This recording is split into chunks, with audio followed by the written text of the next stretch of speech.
Hey everyone, tonight we dive into one of history's most controversial theories, a story that blends ancient texts, biblical accounts, and modern speculation into something that challenges everything we thought we knew about our past. So before we begin this journey, take a moment to like this video and subscribe to the channel, but only if you genuinely enjoy the content we create here. Let me know in the comments where you're watching from and what time it is for you right now. I love seeing where our community spans across the globe. Now, settle in, dim the lights if you can, maybe turn on a fan for that gentle background hum, and let's ease into tonight's explorations together. We're talking about nuclear weapons in the ancient world, not metaphorical fire and brimstone, not poetic descriptions of divine wrath, but actual atomic destruction recorded in texts thousands of years old. We're examining the theory that Sumerian tablets describe a nuclear catastrophe that didn't just destroy Sodom and Gomorrah, but brought down an entire civilization. The Sumerians themselves, the people who invented writing, who built the first cities, who gave us mathematics and astronomy, may have recorded their own apocalyptic end at the hands of weapons we thought were invented in 1945. The story begins in the ruins of southern Mesopotamia, in the land between the Tigris and Euphrates rivers where civilization itself was born. Here, archaeologists uncovered thousands of clay tablets covered in wedge-shaped cuneiform script, the oldest form of writing known to humanity. These weren't just administrative records or religious hymns. Some tablets contained descriptions of catastrophes so vivid, so technically specific, that a handful of researchers began to wonder if the ancient Sumerians had witnessed something no Bronze Age civilization should have seen. A mushroom cloud rising over their cities, radioactive fallout drifting on the wind, the complete annihilation of everything they had built. To understand this theory, we need to first immerse ourselves in who the Sumerians actually were. This wasn't a primitive people scratching out survival in the desert. The Sumerian civilization emerged in southern Mesopotamia around 4,500 BCE, gradually developing into the world's first true urban culture. By 3,500 BCE, they had established cities like Uruk, Ur, Eridu, and Lagash, population centers that housed tens of thousands of people in an era when most humans still lived in small agricultural villages. These cities weren't accidental agglomerations of people.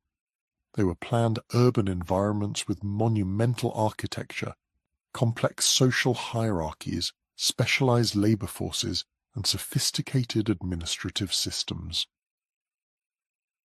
The Sumerians gave humanity some of its most fundamental innovations. Writing itself, in the form of cuneiform script, was developed in Sumer around 3,200 BCE, to keep track of economic transactions and temple inventories. Those early pictographic symbols gradually evolved into a complete writing system capable of expressing any thought, any story, any piece of knowledge. Within centuries, Sumerian scribes were producing not just accounting records, but literature, poetry, legal codes, astronomical observations, mathematical treatises, and religious texts. The Epic of Gilgamesh, one of humanity's oldest surviving works of literature, comes from this tradition. Mathematics flourished in Sumer. They developed a sexagesimal number system, base 60, which we still use today when we divide hours into 60 minutes and minutes into 60 seconds. They calculated the area of fields, the volume of granaries, the distribution of rations to workers. Their mathematical tablets show they understood complex geometric principles and could solve practical engineering problems. Astronomy was pursued with remarkable dedication. Sumerian priests tracked the movements of planets and stars, recorded celestial events, and developed calendars that synchronized lunar months with the solar year. Their observations would be refined by later Babylonian astronomers into predictive systems of extraordinary accuracy. The Sumerian economy was built on sophisticated irrigation agriculture. The land between the Tigris and Euphrates was potentially fertile but received insufficient rainfall for reliable farming. The Sumerians engineered elaborate canal systems that diverted river water to fields, transforming semi-arid plains into agricultural abundance. These irrigation networks required centralized planning, organized labor forces, and continuous maintenance. The surplus food production they enabled made urban life possible, freeing people from subsistence farming to become craftsmen, merchants, priests, scribes, and administrators. Sumerian cities were trading hubs connected to distant regions. Archaeological evidence shows contacts with the Indus Valley civilization in modern Pakistan, with Dilmun in Bahrain, with Egypt, with Anatolia, with the Iranian plateau. Lapis lazuli from Afghanistan adorned Sumerian jewelry. Cedar wood from Lebanon built Sumerian temples. Copper from Oman equipped Sumerian workshops. The political organization of Sumer was complex and often contentious. The region was divided into city-states, each centered on a major temple dedicated to a patron deity. The temple wasn't just a religious institution. It was an economic powerhouse owning vast agricultural lands, employing thousands of workers, and functioning as the administrative center of the city. The ruler, sometimes called an Ensi or Lugal, served as both political leader and religious intermediary between the people and their gods. These city-states competed for resources, water rights, and regional dominance. Warfare was frequent but usually limited in scope. Armies of citizen soldiers and professional retainers fighting over boundary disputes and control of irrigation infrastructure. Religion permeated every aspect of Sumerian life. The gods were numerous, organized into a divine family headed by An, the sky god, and including major deities like Enlil, god of wind and storms, Enki, god of water and wisdom, Inanna, goddess of love and war, and dozens of lesser gods associated with specific cities, natural phenomena, or aspects of human activity. The gods weren't distant abstractions. They were active participants in human affairs requiring worship, offerings, and obedience. Temples were literally the houses of the gods, where divine statues resided and received daily rituals of feeding, clothing, and entertainment. The relationship between humans and gods was fundamentally transactional. Humans provided service and worship. Gods provided protection, fertility, and cosmic order. Into this thriving civilization came catastrophe. Around 2000 BCE, something went terribly wrong. The archaeological record shows a clear break. Major cities were abandoned or dramatically reduced in population. The third dynasty of Ur, which had unified much of Mesopotamia under centralized control, collapsed suddenly. Trade networks disrupted. Artistic production declined. The elaborate administrative apparatus that generated thousands of cuneiform tablets yearly ground to a halt. Within a generation or two, Sumerian as a spoken language began to disappear, replaced by Akkadian, a Semitic language that had coexisted with Sumerian for centuries but now became dominant. Sumerian culture didn't vanish overnight, but it entered terminal decline from which it never recovered. What caused this collapse? Conventional historical explanations point to multiple converging factors. The Elamites, a people from the Iranian highlands to the east, invaded Mesopotamia around 2004 BCE and sacked Ur itself, carrying off the last king of the third dynasty, Ibbi-Sin, into captivity. This military defeat was devastating, but it might not have been fatal if other problems hadn't been compounding. Climate change appears to have intensified during this period.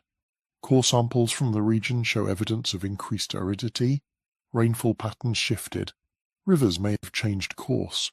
The intensive irrigation agriculture that sustained Sumerian civilization had its own built-in problem, salinization. When you irrigate fields in a hot climate, water evaporates, leaving behind dissolved salts. Over centuries, these salts accumulate in the soil, eventually reaching concentrations that kill crops. Texts from the late 3rd dynasty of Ur mention declining agricultural yields and increasing food shortages. The elaborate irrigation systems required constant maintenance, clearing of silt, repair of levees and canals. Political instability and military threats would have disrupted this maintenance, causing the systems to decay. Failed harvests led to famine. Famine led to disease. Disease combined with military disruption created a cascade of disasters from which recovery became impossible. This, at least, is the mainstream explanation for why Sumerian civilization ended when it did. Environmental degradation, political collapse, and military invasion converged to break a civilization that had flourished for over 1,500 years. But there's another explanation, one that emerged in the 20th century and has captured imaginations ever since. This alternative theory proposes that the destruction of Sumer wasn't a gradual collapse caused by environmental and political factors. Instead, it was a sudden catastrophic event, a nuclear holocaust that vaporized cities, poisoned the land, and reduced a thriving civilization. Nuclear holocaust that vaporized cities, poisoned the land, and reduced a thriving civilization to radioactive wasteland within days or weeks. According to this theory, the Sumerian tablets that describe the catastrophe aren't using religious metaphor or poetic exaggeration. They're providing eyewitness accounts of atomic warfare, weapons deployed by beings the Sumerians called gods, but whom proponents of this theory identify as extraterrestrial visitors with technology thousands of years beyond anything humans possessed. This theory didn't emerge from academic Assyriology. It came from writers and researchers working outside mainstream scholarship, people who looked at ancient texts and saw something scholars missed or deliberately ignored. The most influential figure in developing and popularizing this interpretation was Zecharia Sitchin, a controversial author whose books have sold millions of copies worldwide and sparked endless debates about human origins, ancient technology, and the role of extraterrestrials in Earth's history. Sitchin was born in Baku, Azerbaijan, in 1920 and raised in Mandatory Palestine. He claimed expertise in reading ancient Sumerian, Akkadian, and Hebrew texts, though academic scholars have consistently disputed his qualifications and translations. Sitchin's central thesis, developed across 13 books published between 1976 and 2010, proposed that Earth had been visited by extraterrestrials from a planet called Nibiru. This planet, according to Sitchin's reading of Sumerian texts, follows an elongated elliptical orbit that brings it into the inner solar system once every 3,600 years. The beings from Nibiru, called the Anunnaki in Sumerian texts, came to Earth roughly 450,000 years ago seeking gold, which they needed to repair their planet's deteriorating atmosphere. Initially, the Anunnaki themselves performed the mining labor, but this proved too arduous. Around 300,000 years ago, according to Sitchin's chronology, they decided to create a worker species through genetic engineering, combining their own DNA with that of primitive hominids already living on Earth. The result was Homo sapiens, humans created not through natural evolution but through deliberate extraterrestrial intervention. This creation story, Sitchin argued, was recorded in Sumerian texts and later incorporated into the biblical book of Genesis. The Eden story, in Sitchin's interpretation, describes the genetic engineering laboratories where humans were created. The Nephilim mentioned in Genesis, the giants who were on the earth in those days, were Anunnaki who interbreed with human women, creating hybrid offspring. The flood narrative describes a real global catastrophe that the Anunnaki knew was coming, but initially decided not to warn humanity about, viewing the deluge as an opportunity to eliminate their troublesome creation. Only Enki, one of the Anunnaki leaders who had a more compassionate relationship with humans, defied this decision and warned Noah, or Zu-Sudra in the Sumerian version, allowing humanity to survive. The Anunnaki, in Sitchin's reconstruction, weren't omnipotent gods but flesh and blood beings with advanced technology and very human-like flaws. They quarreled among themselves. They formed factions. They competed for power and resources. Two half-brothers, Enki and Enlil, sons of the Anunnaki leader Anu, developed a rivalry that shaped Earth's history for hundreds of thousands of years. Enki was the scientist and diplomat, the one who engineered humans and generally favored humanity's development and freedom. Enlil was the administrator and enforcer, viewing humans as troublesome slaves who should be kept under strict control. Their sons and descendants inherited this rivalry, creating factions that competed for dominance over different regions of Earth. Much of human history, in Sitchin's view, consisted of these Anunnaki factions using human populations as proxies in their struggles. The gods of ancient Mesopotamia, Egypt, the Indus Valley weren't imaginary supernatural beings. They were individual Anunnaki, with their own personalities, agendas, and political allegiances. When ancient texts describe wars between gods, they're describing actual military conflicts fought with advanced technology. When they describe gods traveling between heaven and earth, they're describing spacecraft. When they describe divine councils making decisions about humanity's fate, they're describing actual meetings of the Anunnaki leadership. This brings us to the nuclear war that allegedly destroyed Sodom, Gomorrah, and the Sumerian civilization itself. According to Sitchin's reading of texts like the Era Epos, the Lamentation for and what he called the Lost Book of Enki, a text he reconstructed from various Sumerian, Akkadian, and biblical sources, the Anunnaki conflicts escalated dramatically in the early 2nd millennium BCE. Marduk, son of Enki and the patron god of Babylon, had grown increasingly powerful and ambitious. He sought to establish Babylon as the supreme city and himself as the supreme deity, overturning the traditional hierarchy that gave preeminence to Enlil and his descendants. The flashpoint came over control of the Sinai Peninsula, which according to Sitchin's interpretation served as a spaceport for the Anunnaki, a facility where they could launch spacecraft to rendezvous with the ships orbiting Earth that maintained contact with Nibiru. Marduk's faction threatened to seize this critical installation. If they controlled the spaceport, they could effectively cut off the Enlil faction from space travel and communications with the Anunnaki homeworld. This was unacceptable to Enlil's sons, particularly Ninurta and Nergal. They brought the matter before the Anunnaki Council and argued for a drastic solution. Rather than allow Marduk to capture the spaceport, they should destroy it completely using the ultimate weapons the Anunnaki possessed, nuclear devices that had been brought from Nibiru and hidden on Earth as a last resort. The Council, after much debate, agreed, but there was a problem.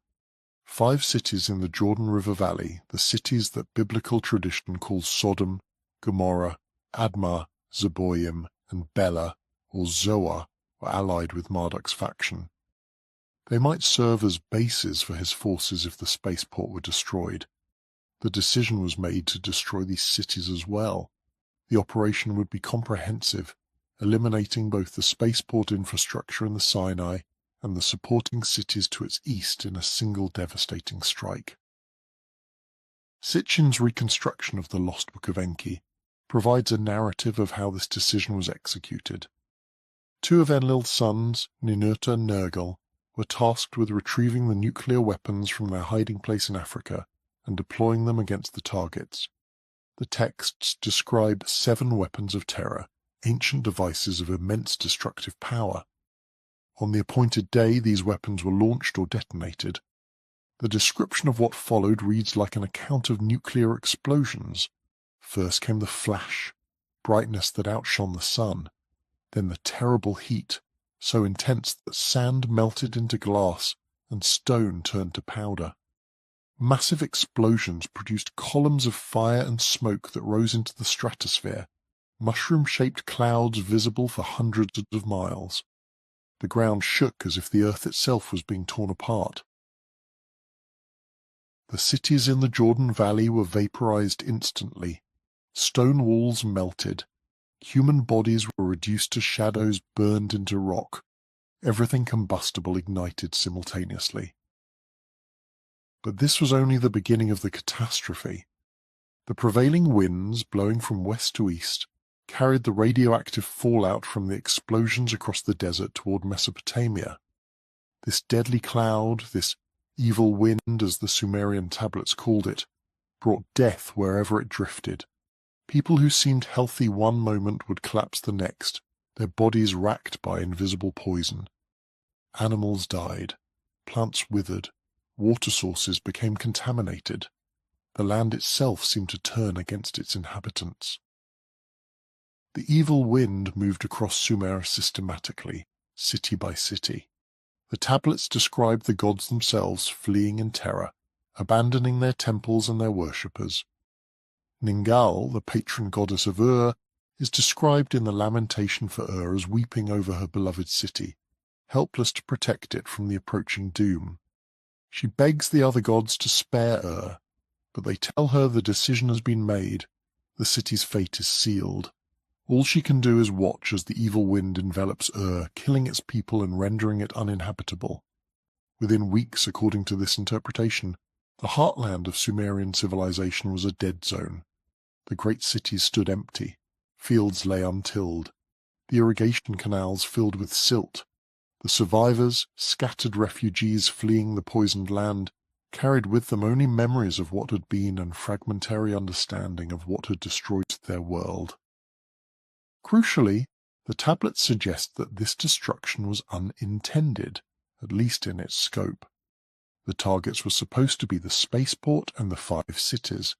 Sumer itself, the innocent bystander, was not meant to be affected. But the Anunnaki leadership had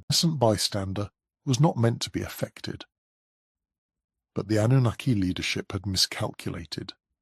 They had not adequately considered the prevailing wind patterns. The radioactive fallout, instead of dispersing harmlessly over the desert or the Mediterranean, had been carried directly over the densest population centers in the world. The evil wind had killed indiscriminately, destroying the very civilization that the Anunnaki had spent millennia building. Even Marduk's city, Babylon, which was slightly north of the main fallout path, was spared, which to the Anunnaki confirmed that destiny favored Marduk. His victory over the Enlil faction was complete, sealed not by his own strength, but by his rival's catastrophic miscalculation. This, in broad outline, is Sitchin's theory of ancient nuclear war. Now we need to examine the evidence, both textual and physical, that he and other proponents cite to support it. Let's start with the textual evidence, the Sumerian tablets themselves that allegedly describe these events. The most important of these texts are the city lamentations, a genre of Sumerian and later Babylonian poetry that mourns the destruction of specific cities. We have lamentations for Ur, Uruk, Nippur, Eridu, and the combined lamentation for Sumer and Ur. These texts were discovered in the ruins of ancient Mesopotamian temple libraries, primarily at Nippur, during excavations in the late 19th and early 20th centuries. The lamentation for Ur is the most complete and has been studied most extensively. The text is written in Sumerian using the Emesal dialect, a form of the language traditionally used for female speakers and lamentation literature. It consists of 11 sections or songs, each describing different aspects of the city's destruction and the grief of the goddess Ningal. The text was probably composed shortly after Ur's actual historical destruction by the Elamites around 2004 BCE, and was used in rituals intended to restore the temple and appease the angry gods. Copies of the lamentation have been found dating from the Old Babylonian period through the Late Babylonian period, indicating it remained part of the scribal curriculum and ritual practice for over 1,000 years. Let's look at specific passages that proponents of the nuclear war theory cite as evidence. The text describes a storm that destroys the city, but this is no ordinary weather phenomenon. It speaks of a storm that brings fire, heat, and a poisonous wind. One passage reads, Enlil called the storm. The people mourn. Winds of abundance he took from the land. The people mourn. Good winds he took away from Sumer. The people mourn. Deputed evil winds. The people mourn.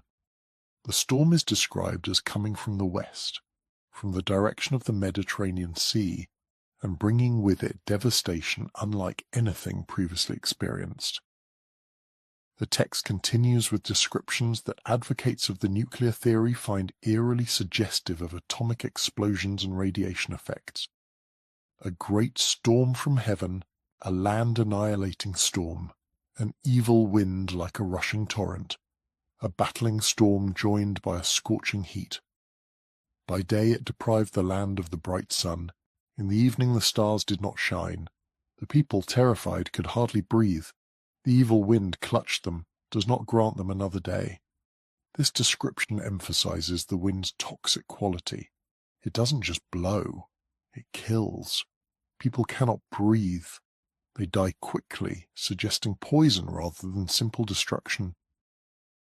Further passages describe heat so intense it altered the normal cycles of day and night. After the haze had lifted at noon, he made fires blaze.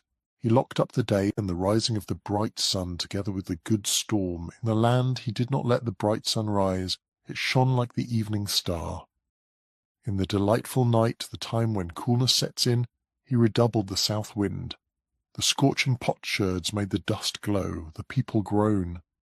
He swept the winds over the black-headed people, the people groan. Sumer was overturned by a snare. The people groan. It attacked the land and devoured it completely. The reference to potsherds making dust glow is particularly intriguing. What would cause ceramic fragments and dust to glow? Extreme heat from nuclear explosions could vitrify materials, creating glass-like substances that might indeed glow. The aftermath described in the lamentation also sounds consistent with radioactive contamination. Bodies lay unburied because there was no one left with strength to bury them. Scavenger animals refused to approach the corpses, suggesting some quality that made them avoid the dead. The land became barren. Water sources turned poisonous. Nothing would grow. These effects persisted long after the initial catastrophe, indicating some form of ongoing contamination, rather than simple destruction that could be rebuilt from. The lamentation for Sumer and Ur, a longer and more comprehensive text, provides additional details. It describes the destruction spreading across multiple cities, each falling in turn to the evil wind. Gods abandon their temples. Refugees flee in all directions seeking safety.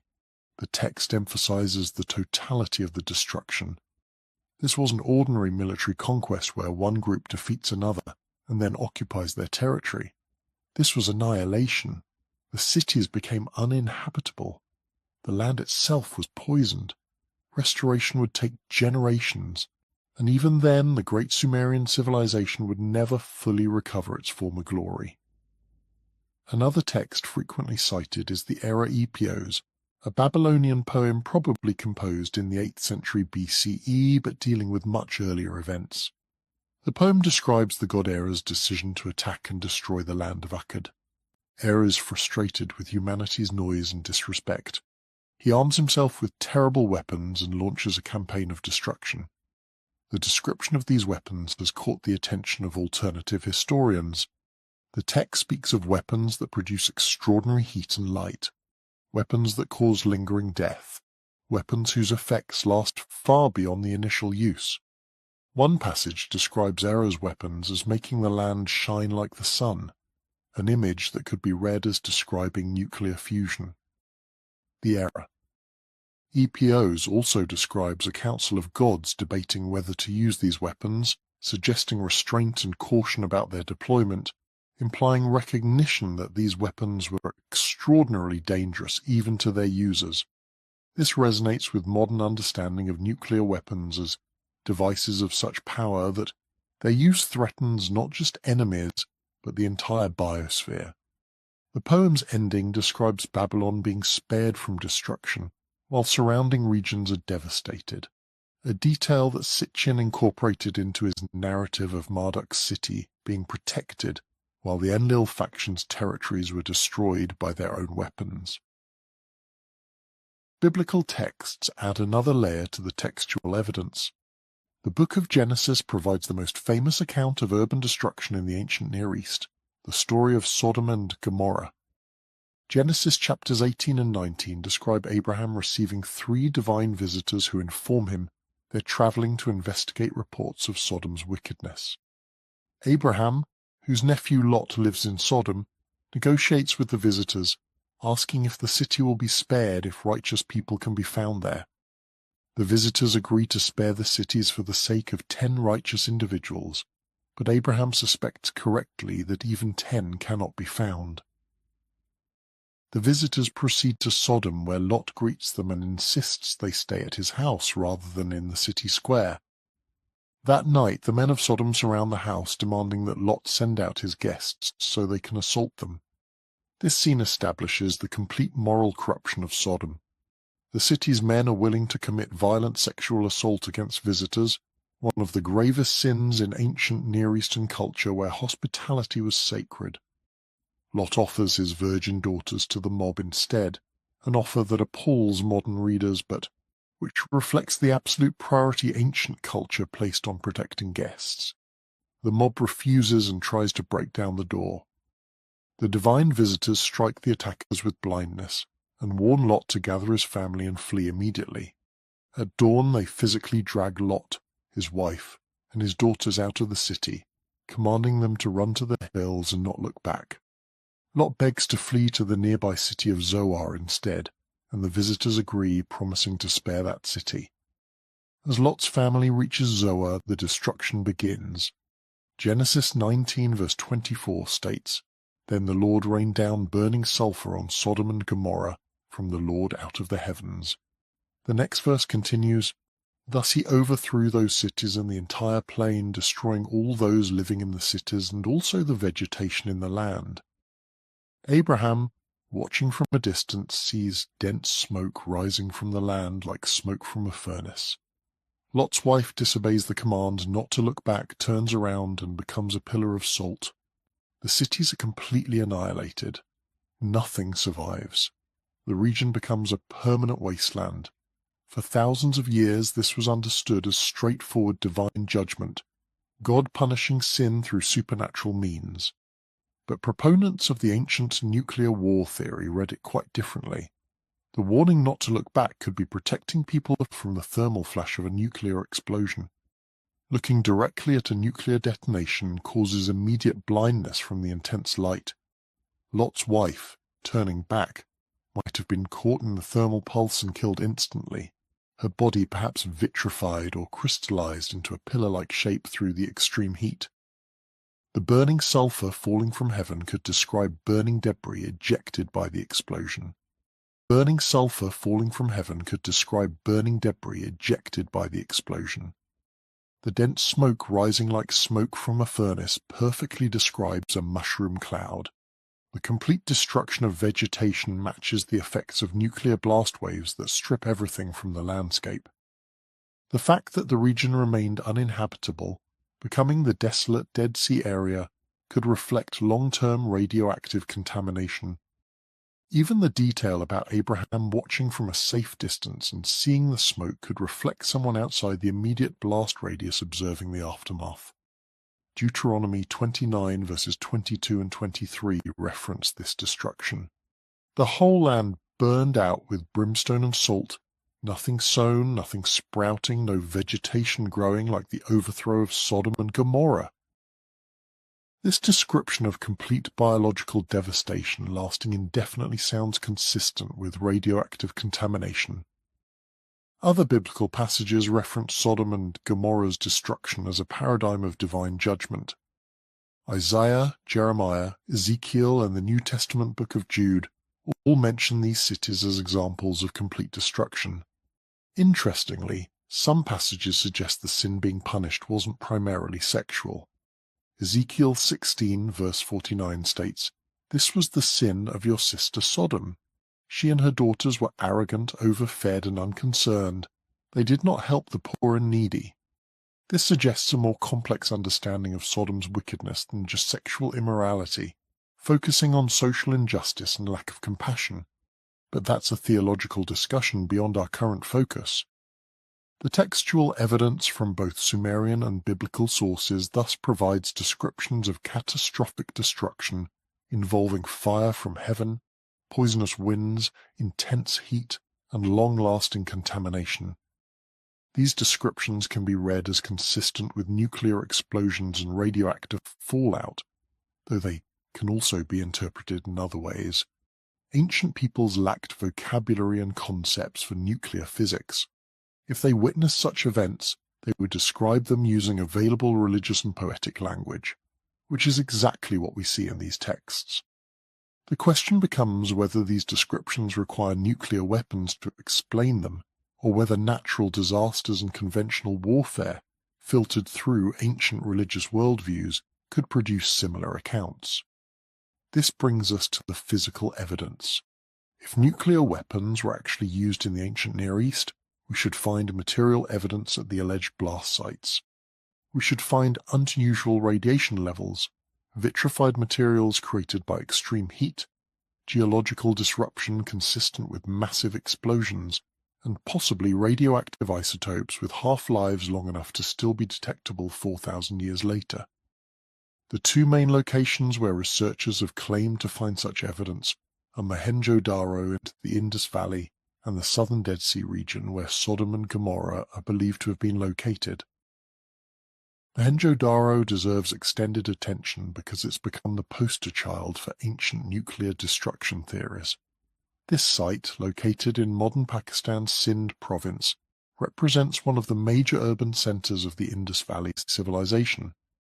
The Indus Valley or Harappan civilization developed along the Indus River and its tributaries beginning around 3300 BCE, reaching its mature phase around 2600 BCE and declining after 1900 BCE. At its height, the civilization encompassed a larger geographical area than either ancient Egypt or Mesopotamia, with settlements scattered across what is now Pakistan, northwestern India, and parts of Afghanistan and Iran. Mohenjo-Daro, founded around 2500 BCE, quickly grew to become one of the largest cities of this civilization. The site covers approximately 250 hectares, though much remains unexcavated. At its peak, the city may have housed 35 to 40,000 people, an enormous population for the Bronze Age. The urban planning at Mohenjo-Daro was extraordinarily sophisticated. Streets were laid out in a grid pattern aligned to cardinal directions. Buildings were constructed from standardized fired bricks of uniform size, suggesting centralized planning and quality control. The city had a comprehensive drainage system, with covered drains running along major streets and connecting to individual houses. Most houses had private wells and bathrooms, with wastewater channeled into the street drains.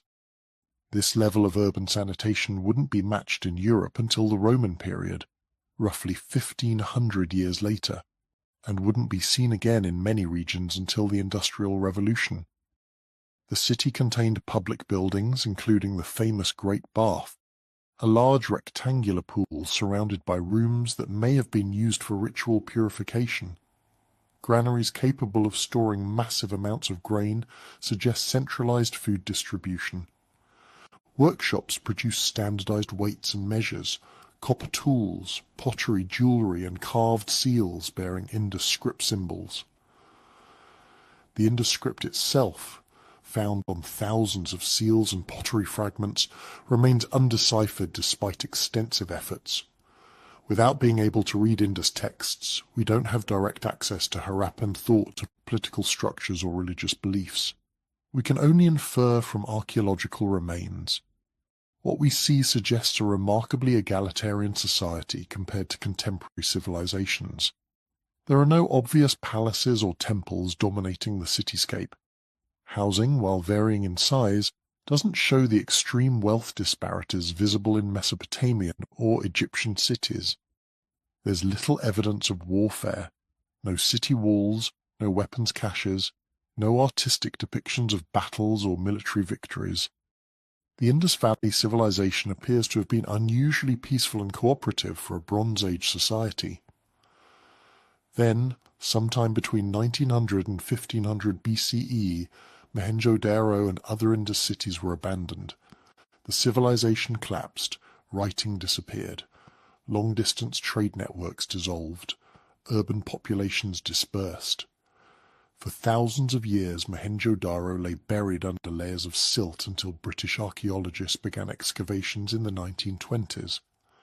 The excavations, led initially by R.D. Banerjee and later by John Marshall, Mortimer Wheeler, and subsequent Pakistani and international teams, revealed the remarkable sophistication of Indus urban planning, but also raised puzzling questions about the city's end. In various locations throughout the excavated areas, archaeologists found human skeletons lying in the streets and buildings. These weren't formal burials. The bodies appeared to have been left where they fell. Some skeletons were found in groups, others were scattered individually. Their positioning suggested sudden death. No warning, no time to flee or prepare. The original excavators were puzzled. Why were these bodies left unburied? Ancient peoples, even in disasters, typically made efforts to bury or cremate their dead. The failure to do so suggested extraordinary circumstances. Sir Mortimer Wheeler, excavating in the 1940s and 1950s, proposed that these were victims of the final conquest of Mohenjo-Daro by invading Aryans, Indo-European-speaking peoples who entered the Indian subcontinent from the northwest during the second millennium BCE. Wheeler pointed to the apparent violence of death, bodies left in the streets, the lack of proper burial, and suggested this represented a massacre. The Aryan invasion theory was popular at the time, fitting with linguistic evidence showing that Indo-European languages eventually came to dominate the subcontinent, and with Vedic texts that mentioned conflicts between Aryan peoples and earlier inhabitants described as darker-skinned city dwellers. But Wheeler's massacre theory had problems. Careful examination of the skeletons showed no evidence of violent trauma, no sword cuts to bones, no embedded arrowheads, no blunt force injuries. The bodies didn't show signs of being killed in battle. Additionally, more precise dating of the various skeletal remains revealed that they came from different time periods. Some were from the early phase of the city's occupation, others from intermediate periods, still others from the late phase.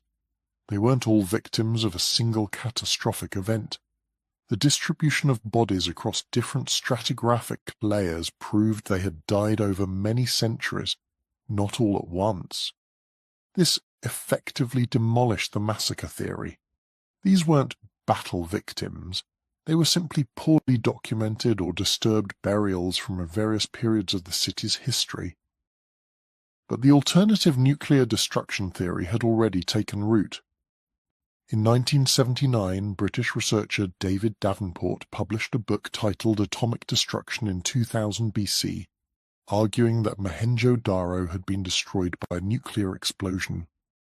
Davenport claimed to have spent 12 years studying Hindu scriptures and archaeological evidence from the site. His central assertion was that a single catastrophic event. The distribution of bodies across different stratigraphic layers proved they had died over many centuries, not all at once. This effectively demolished the massacre theory. These weren't battle victims. They were simply poorly documented or disturbed burials from various periods of the city's history. But the alternative nuclear destruction theory had already taken root. In 1979, British researcher David Davenport published a book titled Atomic Destruction in 2000 BC, arguing that Mohenjo-Daro had been destroyed by a nuclear explosion. Davenport claimed to have spent 12 years studying Hindu scriptures and archaeological evidence from the site. His central assertion was that physical evidence at Mohenjo-Daro showed signs of exposure to extreme heat, followed by rapid cooling, heat levels that conventional Bronze Age technology couldn't produce.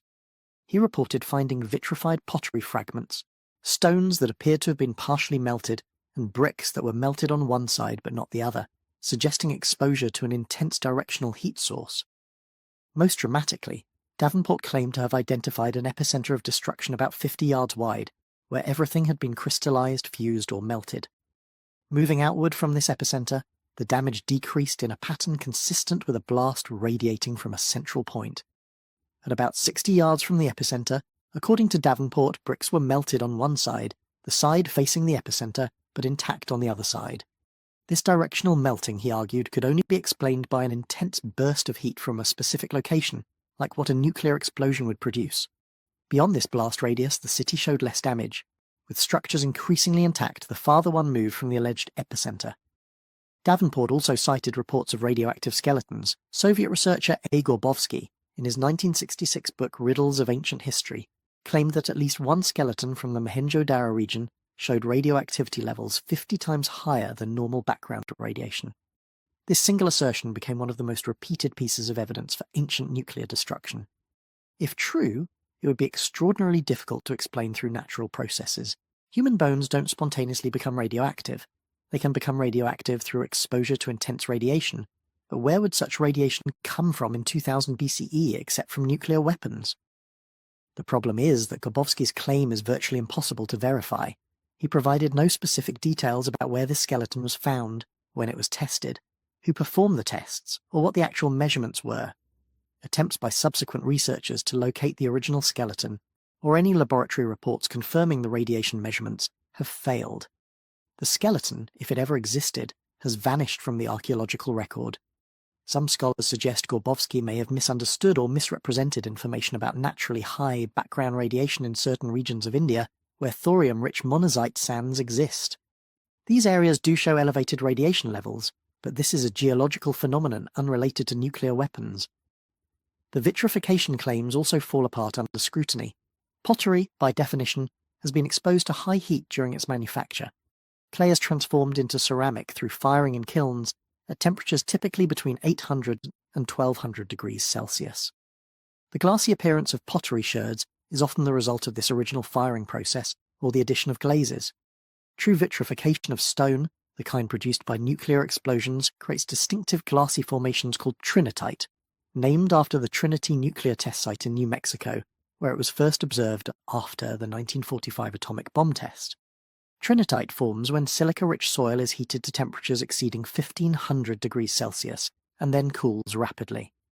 The resulting material has a characteristic green or black color and shows specific microscopic structures. No materials matching trinitite's characteristics have been found at Mohenjo-Daro in verified scientific studies. The supposed epicenter of destruction that Davenport identified turned out to be a small area containing broken pottery and building debris. Nothing unusual for an archaeological site that was occupied for 600 years. The bricks supposedly melted on one side have conventional explanations. Building fires, which would inevitably occur in a densely populated city built partly from wood, can create uneven heating patterns. A brick exposed to fire on one side but protected by other materials on the other side will show asymmetric heating effects. Even the skeletons themselves, examined carefully by archaeologist George Dales in the 1960s, showed clear signs of having been deliberately buried, not left in the streets.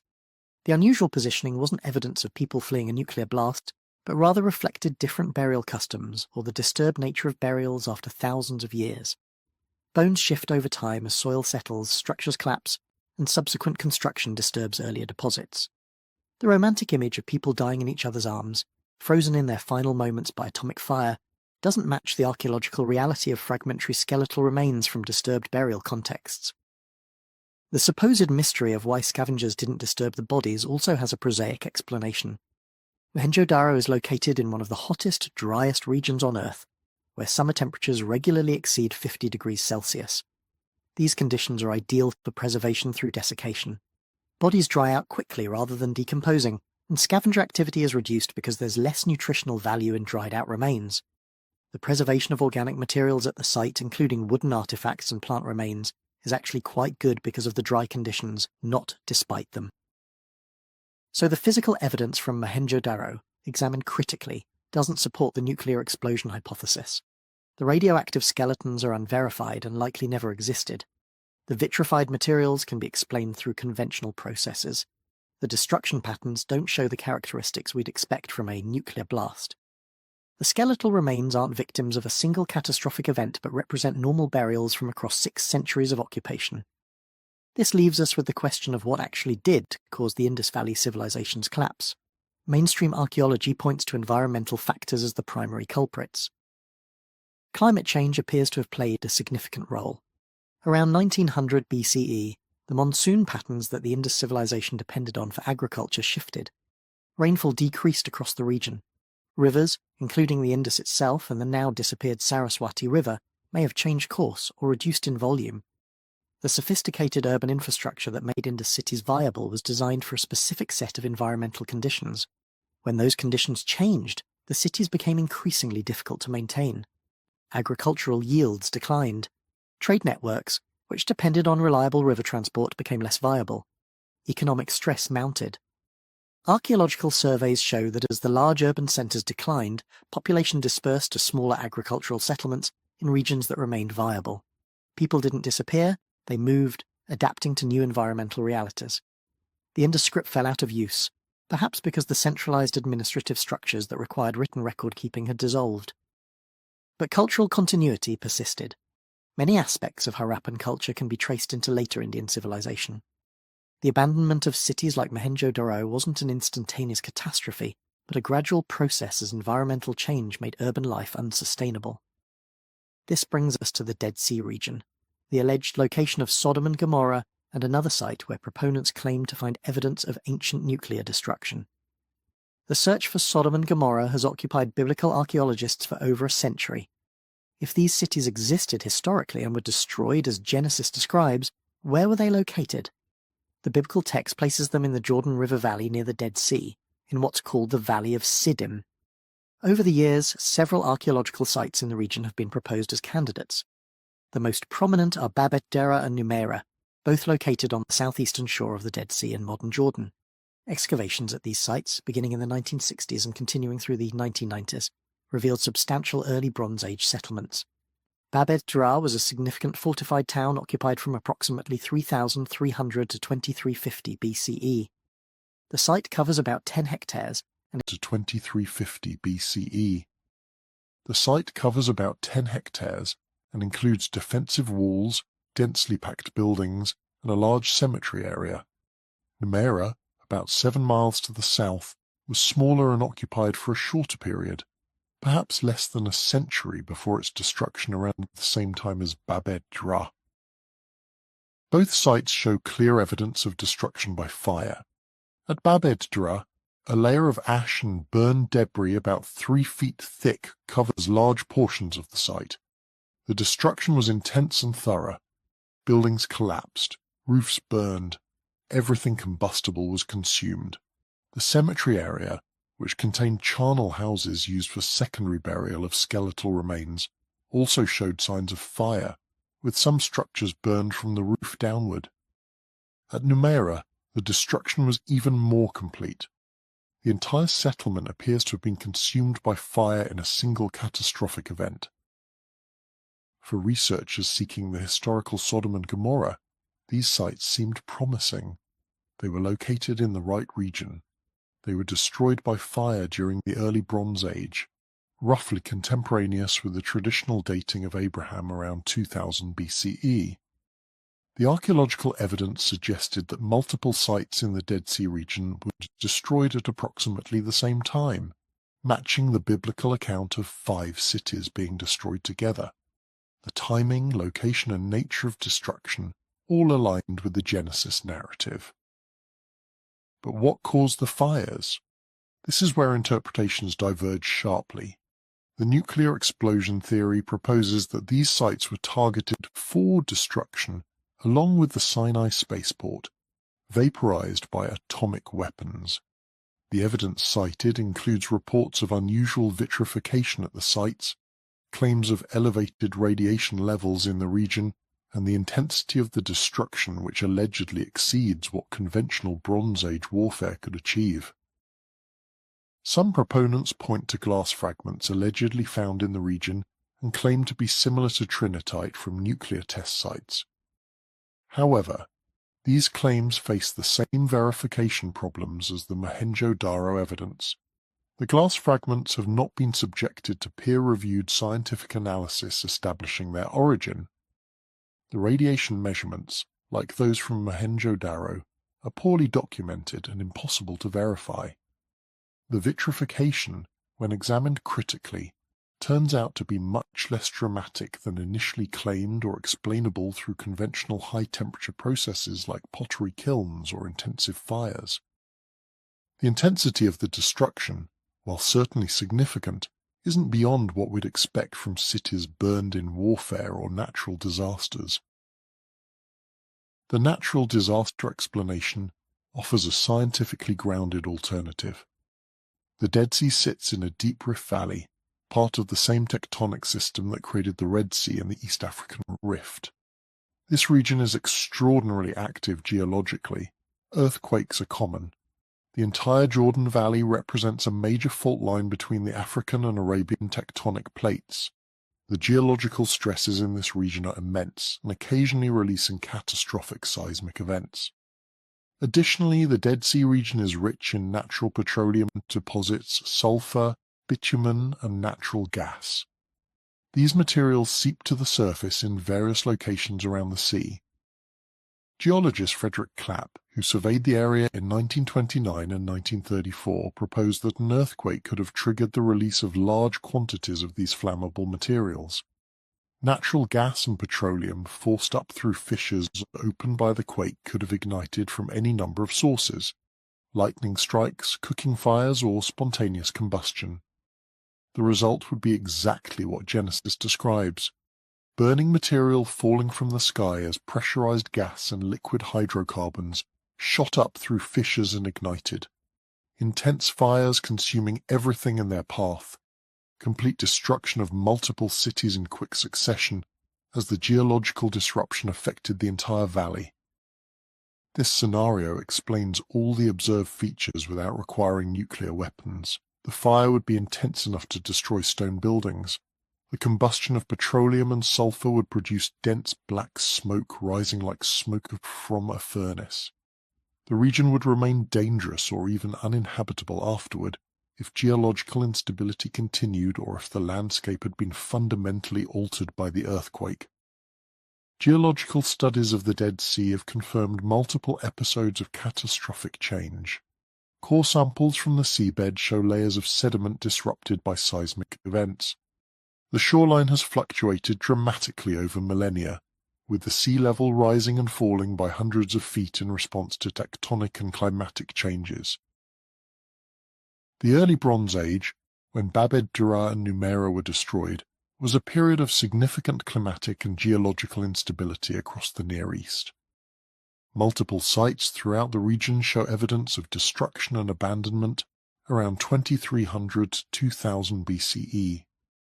This wasn't a localized catastrophe, but a regional crisis affecting diverse civilizations from Anatolia to the Persian Gulf.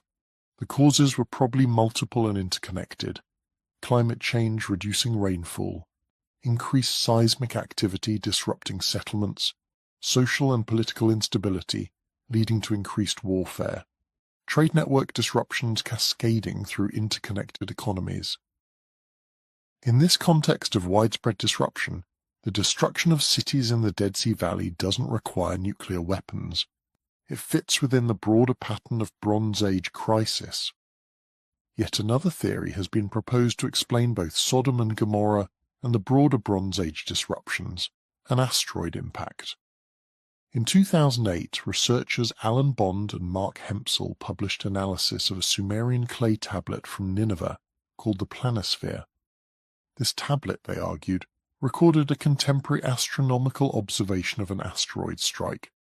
According to their reconstruction, an asteroid approximately half a mile wide entered Earth's atmosphere on June 29, 3123 BCE, traveling at tremendous velocity.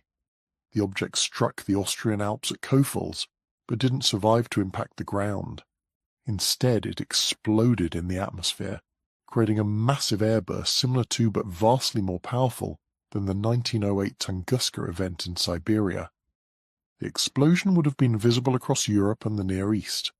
More significantly, the trajectory and speed meant that a plume of superheated debris was ejected back into space and then re-entered the atmosphere over the eastern Mediterranean, Levant, and northern Egypt.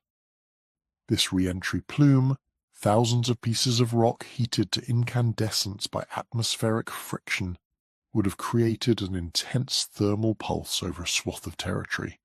Anything flammable on the ground would have ignited instantly. Buildings, crops, forests, and people would burst into flame. From the ground, it would appear that fire was falling from heaven exactly as Genesis describes. Bond and Hempsel argued that this event could explain not just Sodom and Gomorrah, but multiple ancient reports of catastrophic destruction from the sky. The asteroid impact theory has the advantage of invoking a documented natural phenomenon. Asteroid strikes happen.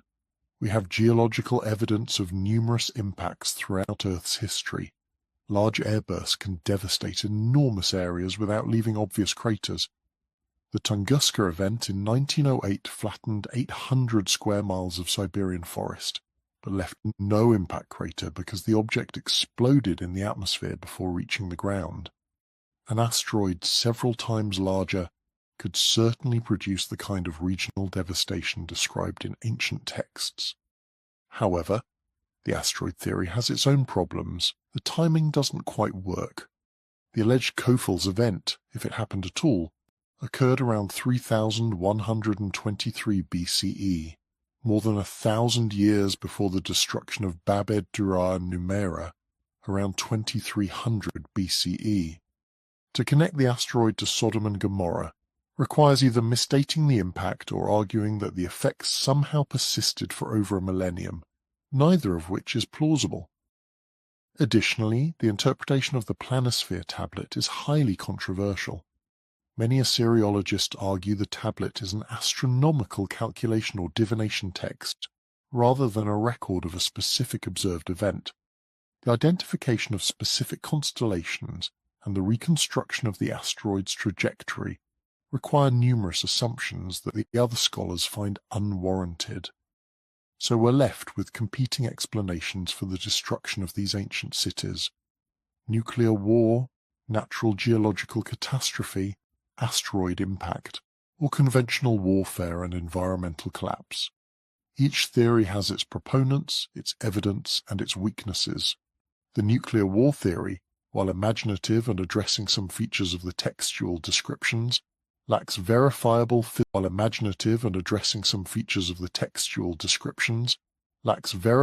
physical evidence and requires accepting extraterrestrial intervention. The geological catastrophe theory explains the observed features through documented natural processes, but lacks the dramatic appeal of alternatives. The asteroid theory is compelling but faces serious chronological problems, and conventional explanations, while prosaic, actually fit the broader archaeological and historical context quite well. At this point, we need to step back and consider the broader framework in which these theories operate. Why does the ancient nuclear war hypothesis appeal to so many people despite its evidential weaknesses? What psychological and cultural needs does it fulfill? And what can we learn from examining these alternative theories even if we ultimately reject them? The appeal of hidden history, of ancient mysteries that mainstream scholarship has missed or suppressed, is powerful and persistent. It speaks to several deep human impulses. First, there's the desire for significance. The idea that ancient civilizations possessed advanced technology or were visited by extraterrestrials makes history feel more dramatic and meaningful. Natural explanations for ancient catastrophes, climate change, earthquakes, agricultural failure seem mundane. They don't fire the imagination the way nuclear weapons or alien intervention do. We want our ancestors' stories to be as dramatic as possible because it makes us, their descendants, seem more significant. If ancient peoples achieved greatness with alien help or destroyed themselves with nuclear weapons, that's a story worth remembering. If they simply struggled with drought and soil salinization, that's less romantically appealing, even if it's probably closer to the truth. Second, there's distrust of authority in mainstream narratives. Academic institutions, government agencies, and established experts often seem to operate within rigid paradigms that resist new ideas. This resistance is sometimes justified. Science progresses through skepticism and rigorous testing, but it can also feel like gatekeeping, as if uncomfortable truths are being suppressed. The ancient astronaut theory and related alternative histories position themselves as challenging established orthodoxy. revealing hidden truths that academics won't acknowledge. This is inherently appealing to people who feel that mainstream institutions haven't served them well, or who simply enjoy thinking of themselves as free thinkers not bound by conventional wisdom. Third, there's the pattern-seeking nature of human cognition. Our brains are extraordinarily good at finding patterns, sometimes too good. We see connections between disparate pieces of information, even when those connections are coincidental rather than causal. Ancient texts describe fire from heaven. Nuclear weapons produce intense fire. Therefore, the ancient texts must be describing nuclear weapons. The logic seems compelling until you consider that fire from heaven could describe many things: volcanoes, lightning, meteor impacts, even metaphorical divine wrath expressed through conventional military destruction.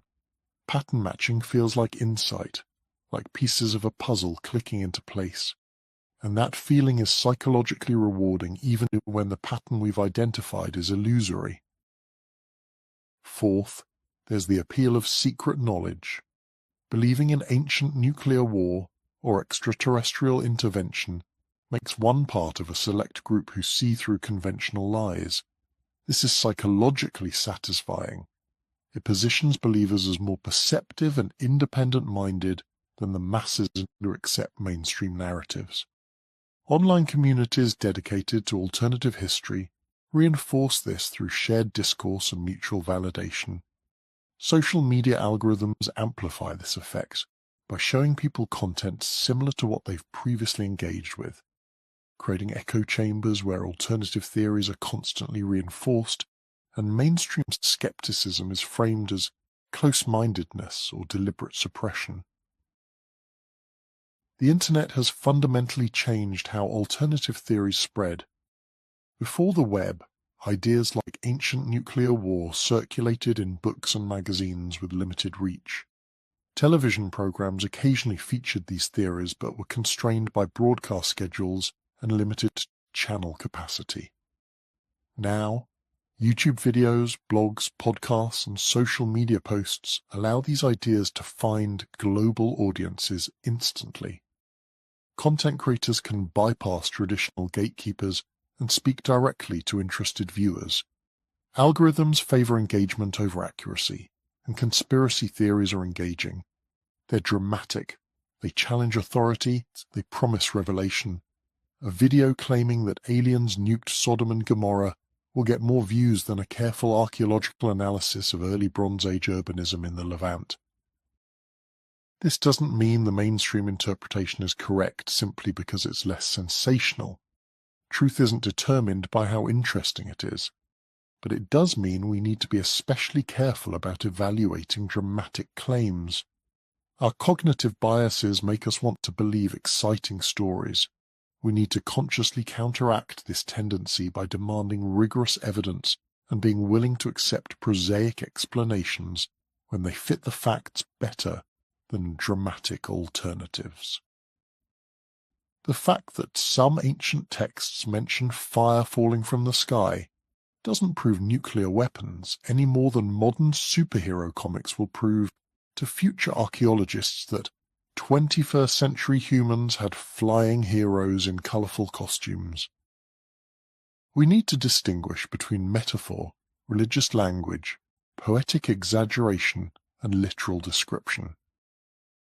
When Genesis says God rained down burning sulfur, is that a technical description of weapon deployment, or is it the biblical author using available vocabulary to describe divine judgment? When the Mahabharata describes weapons that shone like 10,000 suns, is that nuclear fusion or is it epic poetry employing hyperbole to convey the grandeur and terror of divine weapons? Context matters, genre matters, purpose matters. Ancient texts weren't written for 21st century readers trying to reconstruct historical events. They were written for contemporary audiences within specific cultural and religious frameworks.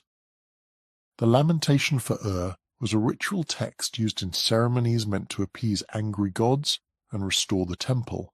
Its purpose was theological and liturgical, not historical documentation in the modern sense. The descriptions of devastation serve to emphasize the magnitude of divine displeasure and the depth of the city's suffering. Reading it as a technical report on nuclear explosions strips away this context and imposes modern interpretations that the original authors never intended. Similarly, Genesis was written to convey theological truths about God's nature, human sin, divine judgment, and redemption. The Sodom and Gomorrah story functions as a moral exemplar within this framework. Whether the cities were destroyed by nuclear weapons, earthquake, or volcanic activity is irrelevant to the text's theological purpose. Yet some questions remain genuinely difficult to answer. The simultaneous collapse of multiple Bronze Age civilizations around 2000 BCE is real. The Late Bronze Age collapse around 1200 BCE, an even more dramatic civilizational disruption affecting the entire Eastern Mediterranean, is well documented. These aren't imaginary events, something caused them. Current explanations involving climate change, trade disruption, and social instability are plausible but still incomplete. We don't fully understand what triggered these collapses or why they were so devastating. The ancient world was more interconnected than we once realized. Trade networks linked Mesopotamia, Egypt, Anatolia, the Levant, the Aegean, and the Indus Valley. Disruption in one region could cascade through these networks, creating far-reaching effects. Climate change appears as a common factor across many Bronze Age collapses. Tree ring data, sediment cores, and other paleoclimate evidence show significant aridification across the Near East and Eastern Mediterranean, beginning around 2200 BCE and intensifying periodically through the second millennium. Civilizations adapted to one set of environmental conditions found themselves facing unprecedented challenges when these conditions changed. Irrigation systems designed for specific river flows failed when water levels dropped. Agricultural strategies optimized for one rainfall pattern proved inadequate when patterns shifted. Urban populations that had grown during favorable climatic periods couldn't be sustained when productivity declined. Social and political factors compounded environmental stresses. Centralized governments require surplus production to maintain themselves. When environmental problems reduced surpluses, central authorities weakened. Tax collection environmental problems reduced surpluses, central authorities weakened. Tax collection faltered. Military forces couldn't be maintained. Infrastructure maintenance was deferred. Trade networks dependent on stable political conditions dissolved. Local populations, facing hardship, became less willing to support distant rulers who seemed unable to provide security or prosperity. Revolts, invasions, and general breakdown of order followed. The Bronze Age collapses thus resulted from cascading failures as environmental, economic, political, and social systems reinforced each other's weaknesses. Understanding this helps us appreciate why ancient peoples turned to supernatural explanations. From their perspective, the simultaneous failure of so many different systems could only indicate divine displeasure. The gods had abandoned them. The cosmic order had broken down. Chaos was ascendant. The Lamentation texts aren't falsified history. They're genuine attempts to understand catastrophe within a framework of meaning where divine beings directly managed human affairs. To people without modern climatology, geology, or systems theory, disasters could only be explained through divine action. The evil wind wasn't radioactive fallout from nuclear weapons. It was how ancient scribes described the inexplicable conjunction of disasters that destroyed their world. This interpretation respects the ancient texts as valuable historical sources while acknowledging they're not technical manuals. It takes seriously the catastrophes they describe, without requiring nuclear explosions to explain them. It recognizes that Bronze Age peoples were sophisticated observers who recorded important events but interpreted those events through religious rather than scientific frameworks. The vividness of their descriptions reflects the trauma of experiencing civilizational collapse, not necessarily the specific mechanism of destruction. whether cities burned because of earthquake-released natural gas, military action, or nuclear weapons, the experience of watching everything burn would be comparably traumatic and would generate comparably vivid descriptions. So what's the final assessment of Sumerian records documenting nuclear war that destroyed Sodom and Gomorrah? The theory, while creative and appealing to those fascinated by hidden history and ancient mysteries, doesn't withstand rigorous examination. The physical evidence is either non-existent, unverifiable, or explainable through conventional means. The radioactive skeletons from Mohenjo-Daro can't be confirmed and likely never existed. The vitrification at various sites can be explained through pottery manufacture, building fires, or natural high-temperature processes. The destruction layers at potential Sodom and Gomorrah locations are consistent with earthquake-triggered fires, volcanic activity, or military action rather than nuclear strikes. The textual evidence requires selective reading and interpretive leaps that most scholars find unwarranted. Ancient religious and poetic texts can be made to say almost anything if you read them selectively and impose modern concepts anachronistically. The technological requirements for Bronze Age nuclear weapons are prohibitive. Nuclear physics requires understanding quantum mechanics, a complex theoretical framework that took thousands of years of mathematical and scientific development to achieve.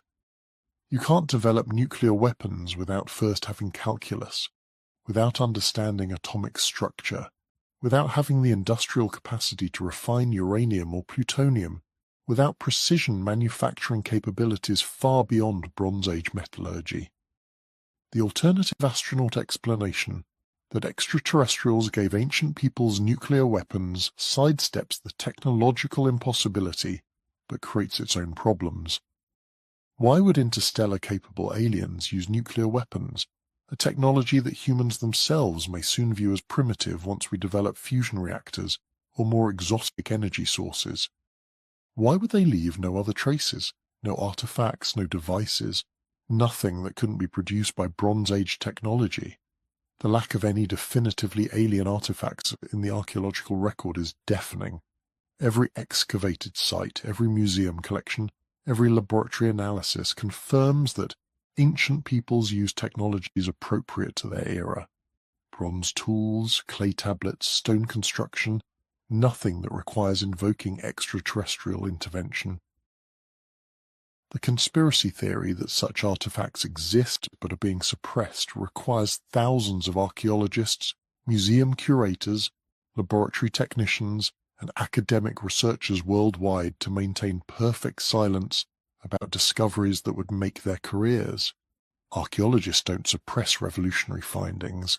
They compete frantically to publish them because that's how academic reputations are built. The idea that the entire global archaeological community would collectively hide the most important discoveries in human history strains credulity beyond breaking. Yet the theory persists and will likely continue to persist because it fulfills psychological needs that evidence and rational argument can't fully address. It offers drama, mystery, significance, and the thrill of hidden knowledge. It challenges authority and mainstream narratives in ways that appeal to natural human skepticism about institutional power, and it engages people's imaginations with the ancient world in ways that academic articles rarely can. Thousands of people who would never read a journal article about early Bronze Age settlement patterns in the Jordan Valley have heard of Sodom and Gomorrah, of Mohenjo-Daro, of the evil wind, of the lamentation for because of these alternative theories. Some of those people, intrigued by the mysteries, will dig deeper and discover the fascinating reality of Bronze Age civilization. The Sumerians didn't need aliens to build their civilization. They didn't fall to nuclear weapons wielded by warring gods. What they achieved and how they fell is, if anything, more impressive and more instructive than the alternative narrative suggests. They built the first cities through human ingenuity and cooperation. They invented writing because they needed it to manage complex urban societies. They developed mathematics and astronomy through careful observation and logical reasoning. They created art, literature, law codes, and countless innovations that influenced every civilization that followed. And when their civilization fell, it fell to forces that have threatened every civilization: environmental change, resource depletion, internal conflict, and external attack. These are human problems with human causes. We honored the Sumerians better by understanding their real achievements and their real challenges than by attributing their history to cosmic forces beyond their control. They were human beings like us, facing problems not entirely unlike our own: climate change, resource scarcity, political instability, the difficulty of maintaining complex systems in the face of unexpected shocks. Their responses to these challenges, their successes and failures, can teach us valuable lessons as we face our own civilizational challenges, but only if we're willing to understand them on their own terms rather than projecting our modern anxieties onto their ancient texts. The story of Sodom and Gomorrah, whether purely legendary or based on the destruction of actual Bronze Age cities, serves its purpose as a moral tale within the biblical worldview. For believers, that's sufficient. The story conveys theological truths about divine justice, human wickedness, and the importance of righteousness. For historians, the value lies in whatever historical information might be embedded in the narrative and what it tells us about ancient Israelite theology and society. For neither group is a nuclear explosion necessary or particularly helpful for understanding the text. The power of the Sodom and Gomorrah story lies in its moral and theological message, not in debates about the physical mechanism of destruction. Perhaps the real lesson from examining the nuclear war theory is about us, about how we process our own anxieties about technology and civilization. We invented weapons that can destroy cities in seconds. We live with the knowledge that human civilization could end in nuclear holocaust. The threat of nuclear annihilation, while reduced since the Cold War's peak, never entirely disappeared. New nuclear powers continue to emerge. Tensions between nuclear-armed states periodically escalate. The possibility of nuclear terrorism adds another dimension of fear. We live in the shadow of weapons that could end everything, and this creates existential dread that demands some kind of psychological processing. Projecting this fear onto the past, imagining that it's happened before, might be a way of coping with this dread. If ancient civilizations survived nuclear war, perhaps we could too. Or alternatively, if nuclear weapons destroyed them utterly, perhaps we're doomed to repeat their fate. History becomes cyclical, a pattern repeated. Perhaps we're doomed to repeat their fate. History becomes cyclical, a pattern repeating across vast spans of time. This gives meaning to our current crisis. We're not the first to face this threat. Others came before, and if we can learn from their mistakes, perhaps we can avoid their fate. The theory thus serves as a warning, a cautionary tale about the dangers of advanced technology deployed without wisdom. But there's a danger in this projection. By focusing on dramatic but unlikely ancient catastrophes, we might be avoiding the more prosaic but very real challenges we actually face. Climate change isn't as cinematically dramatic as nuclear war, but it's arguably a greater threat to human civilization. Environmental degradation, resource depletion, loss of biodiversity, ocean acidification, these processes slowly erode the foundations of our civilization, just as salinization and drought eroded the foundations of Sumerian civilization. The ancient world has lessons to teach us, but they're lessons about adaptability, sustainability, resilience, and the importance of maintaining environmental balance, not warnings about alien nuclear weapons. The genuine mysteries that remain about Bronze Age collapses are worth investigating with careful scholarship, rigorous methodology, and openness to evidence wherever it leads. We still don't fully understand the sequence of events that brought down the Indus Valley civilization. We're still learning about climate variability in the ancient Near East and how it affected human societies. New excavations continue to reveal information about political structures, economic systems, and social dynamics in Bronze Age civilizations. Archaeological techniques improve yearly, allowing us to extract more information from existing sites and artifacts. Genetic analysis of ancient populations reveals migration patterns and population connections. Isotope analysis of bones tells us about diet and mobility. Residue analysis identifies food, drink, and medicinal preparations. The past is being illuminated in unprecedented ways through scientific archaeology, but this illumination reveals complex human stories, not alien interventions. It shows us how people adapted to changing environments, how they organized themselves into increasingly complex societies, how they created meaning through religion and art, how they coped with disasters, and how they passed knowledge to subsequent generations. These stories are worthy of our attention and respect. They don't need embellishment with nuclear weapons or extraterrestrial visitors to be fascinating. The real Bronze Age, understood through careful study of material remains and texts, is extraordinary enough.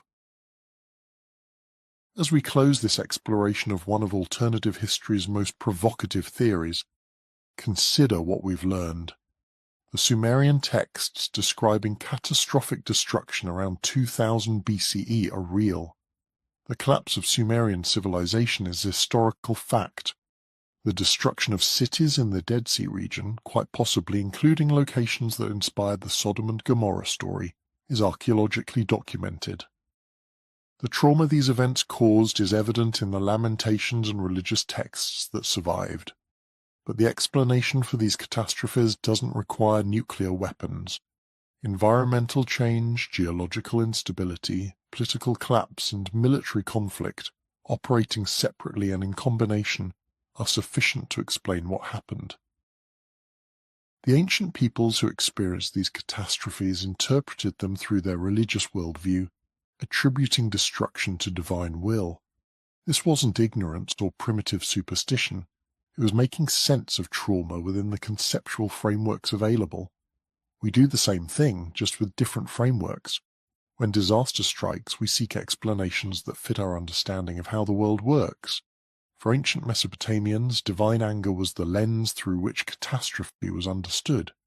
For modern alternative historians, nuclear weapons and alien intervention provide a lens that feels satisfyingly dramatic and comprehensive.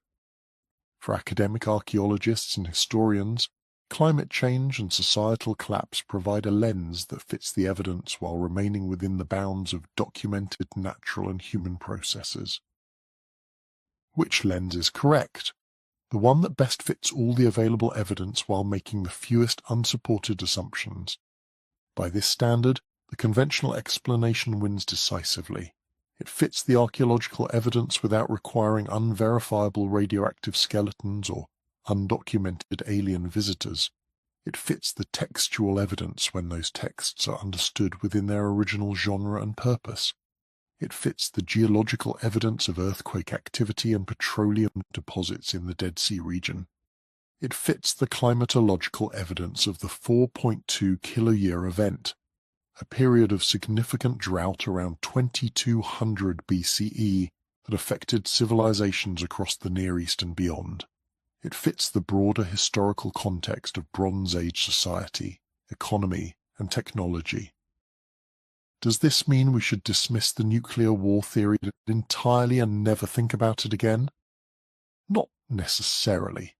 Alternative theories, even incorrect ones, serve valuable purposes. They spark interest in ancient history among people who might otherwise never engage with the past. They prompt questions that sometimes reveal gaps in mainstream explanations.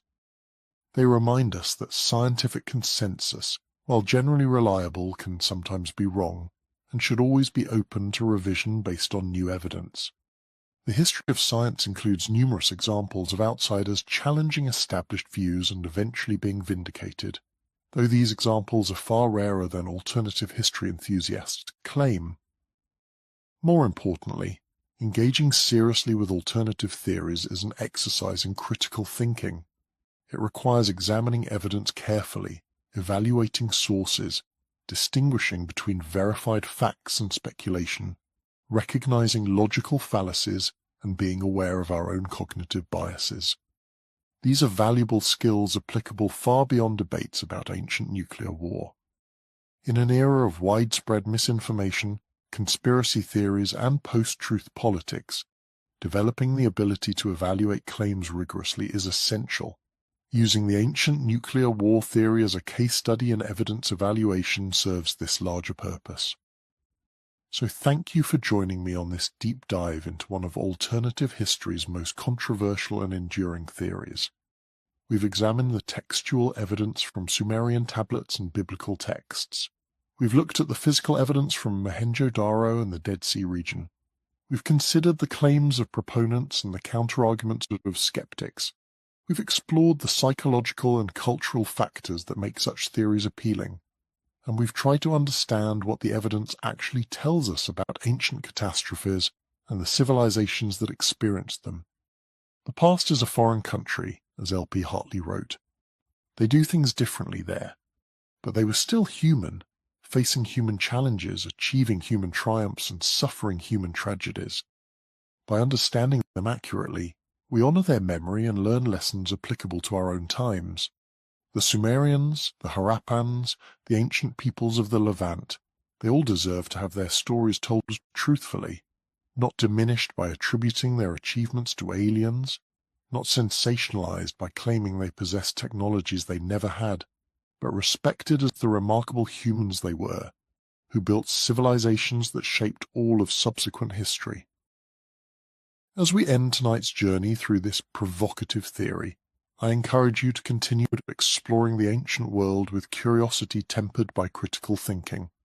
Read the primary sources in translation, visit museums, follow archaeological discoveries, but also question what you read and hear, demand evidence, distinguish between fact and speculation, recognize when your desire for a dramatic story might be overwhelming your assessment of what's actually true. The real past, understood through careful scholarship and rigorous methodology, is endlessly fascinating. It doesn't need embellishment. It needs attention, respect, and the willingness to learn from our ancestors' experiences. If you enjoyed this exploration, please take a moment to like this video and subscribe to the channel for more deep dives into historical mysteries and ancient civilizations. Leave a comment letting me know your thoughts. Do you find the ancient nuclear war theory compelling, or do you think the conventional explanations better fit the evidence? What other mysteries from the ancient world would you like us to explore in future videos? Your engagement helps the channel grow and helps me understand what content resonates with our community. Until next time, keep questioning, keep learning, and keep exploring the fascinating complexities of our shared time. Keep questioning, keep learning, and keep exploring the fascinating complexities of our shared human past. Good night. Among these texts are the Lamentations, heartbreaking poems describing the destruction of Sumerian cities around 2000 BCE. The most famous is the Lamentation for Ur, discovered in fragments at Nippur and painstakingly reconstructed by scholars in the early 20th century. The text describes something called the evil wind, a storm unlike any natural disaster. This wasn't rain or hail or even a sandstorm. The evil wind burned. It killed everything it touched. It left the land poisoned and barren. Animals wouldn't approach the corpses it left behind. Plants withered where it passed. The waters turned toxic. And most chilling of all, people who survived the initial blast died slowly afterward, their bodies wasting away from an invisible sickness that sounds remarkably like radiation poisoning. The tablet reads of a storm that came from the west, from the direction of the Mediterranean Sea. It describes a cloud of death that swept across Sumer, city by city, leaving devastation in its wake. The god Enlil, according to the text, had called forth this storm as punishment, but even the gods fled before it. The goddess Ningal watched her beloved city of Ur consumed by flames and poison. She wept as her people died, as her temples crumbled, as everything she had protected turned to ash and silence. The description is so specific, so detailed in its horror, that you have to wonder what the ancient scribes actually witnessed. What could produce heat intense enough to melt stone? What invisible poison could contaminate water and soil for generations? What weapon could leave bodies unburied because even scavenger animals refused to touch them? These aren't idle questions. They're the foundation of a theory that has sparked fierce debate for decades. The theory suggests that what destroyed the Sumerian civilization around 2000 BCE wasn't a natural disaster or a conventional war. Instead, it proposes that nuclear weapons were used in the ancient world, weapons deployed by beings the Sumerians called gods, but whom alternative historians identify as advanced extraterrestrials. According to this interpretation, the destruction of Sodom and Gomorrah recorded in Genesis wasn't divine judgment delivered by supernatural means. Rather, both the biblical account and the Sumerian tablets describe the same historical event, a nuclear strike that wiped multiple cities off the map and poisoned the region for centuries. The man most associated with popularizing this theory is Zecharia Sitchin, a controversial author who spent his life translating ancient Sumerian and Akkadian texts. Born in Baku and raised in Palestine, Sitchin claimed expertise in reading cuneiform and interpreting ancient Near Eastern languages. His magnum opus, the Earth Chronicles series, proposed that humanity's origins lay not in evolutionary processes, but in genetic engineering conducted by an extraterrestrial race called the Anunnaki. These beings, according to Sitchin's translations, came to Earth from a distant planet called Nibiru, seeking gold to repair their planet's deteriorating atmosphere. Finding the work too laborious, they genetically modified primitive hominids, creating Homo sapiens as a slave species to mine gold for them. The Anunnaki, as Sitchin described them, weren't omnipotent gods but flesh and blood beings with advanced technology that seemed magical to the humans they ruled. They had spacecraft, genetic laboratories, and most significantly for our story, nuclear weapons. Sitchin's translation of Sumerian texts suggested that factional disputes among the Anunnaki leadership eventually erupted into open warfare. Two brothers, Enki and Enlil, commanded rival factions vying for control of Earth's resources and the growing human population. The conflict escalated through millennia, culminating in what Sitchin called the Pyramid Wars, battles fought over control of strategic installations, including spaceports in the Sinai Peninsula and landing sites throughout the ancient Near East. According to Sitchin's interpretation of texts like the Era Epos and the various Lamentations tablets, these conflicts reached their terrible climax around 2024 BCE, when the Anunnaki Council made a fateful decision. The god Marduk, son of Enki, had grown too powerful and threatened to seize control of critical spaceport facilities. Rather than allow this, the council voted to destroy the installations entirely using weapons they had brought from their homeworld, weapons whose power rivaled or exceeded our modern nuclear arsenals. The target wasn't just the Sinai spaceport. 5 cities in the Jordan River Valley also had to be destroyed because they supported Marduk's faction. Their names, recorded in both Sumerian and Hebrew texts, were Sodom, Gomorrah, Admah, Zeboim, and Bela, later called Zoar. The execution of this nuclear strike, according to Sitchin's reading of the Lost Book of Enki, his reconstruction of Sumerian mythology told from Enki's perspective, was carried out by specific Anunnaki warriors. The tablets allegedly describe the weapons as terrible, forbidden devices that had been hidden on Earth since the Anunnaki's arrival, stored in Africa as a last resort. 2 of Enlil's sons, Ninurta and Nergal, were tasked with retrieving and deploying these weapons of mass destruction. They took the 7 ancient missiles from their secret storage location and prepared them for use. The texts, in Sitchin's translation, describe the weapons launch and the subsequent devastation with details that proponents of the theory find eerily reminiscent of nuclear explosions. First came the blinding flash of light. brightness that outshone the sun. Then the terrible heat, so intense that it melted stone and turned sand to glass. The explosions produced massive columns of smoke and fire that rose into the sky, mushroom-shaped clouds visible for hundreds of miles. The ground shook with the force of the detonations, and finally came the evil wind, the radioactive fallout that drifted eastward from the blast sites, carried by prevailing winds directly over the heartland of Sumerian civilization. The cities in the Jordan Valley were vaporized instantly, but Sumer, the innocent bystander to this divine power struggle, suffered a slower, more agonizing death. The radioactive cloud poisoned the air, water, and soil. Crops failed, livestock died. People who seemed healthy one day would sicken and perish the next, their bodies covered in sores, their hair falling out, bleeding from their mouths and noses. The lamentation texts describe this aftermath in excruciating detail. Bodies lay unburied in the streets because there was no one left with strength to perform the funeral rites.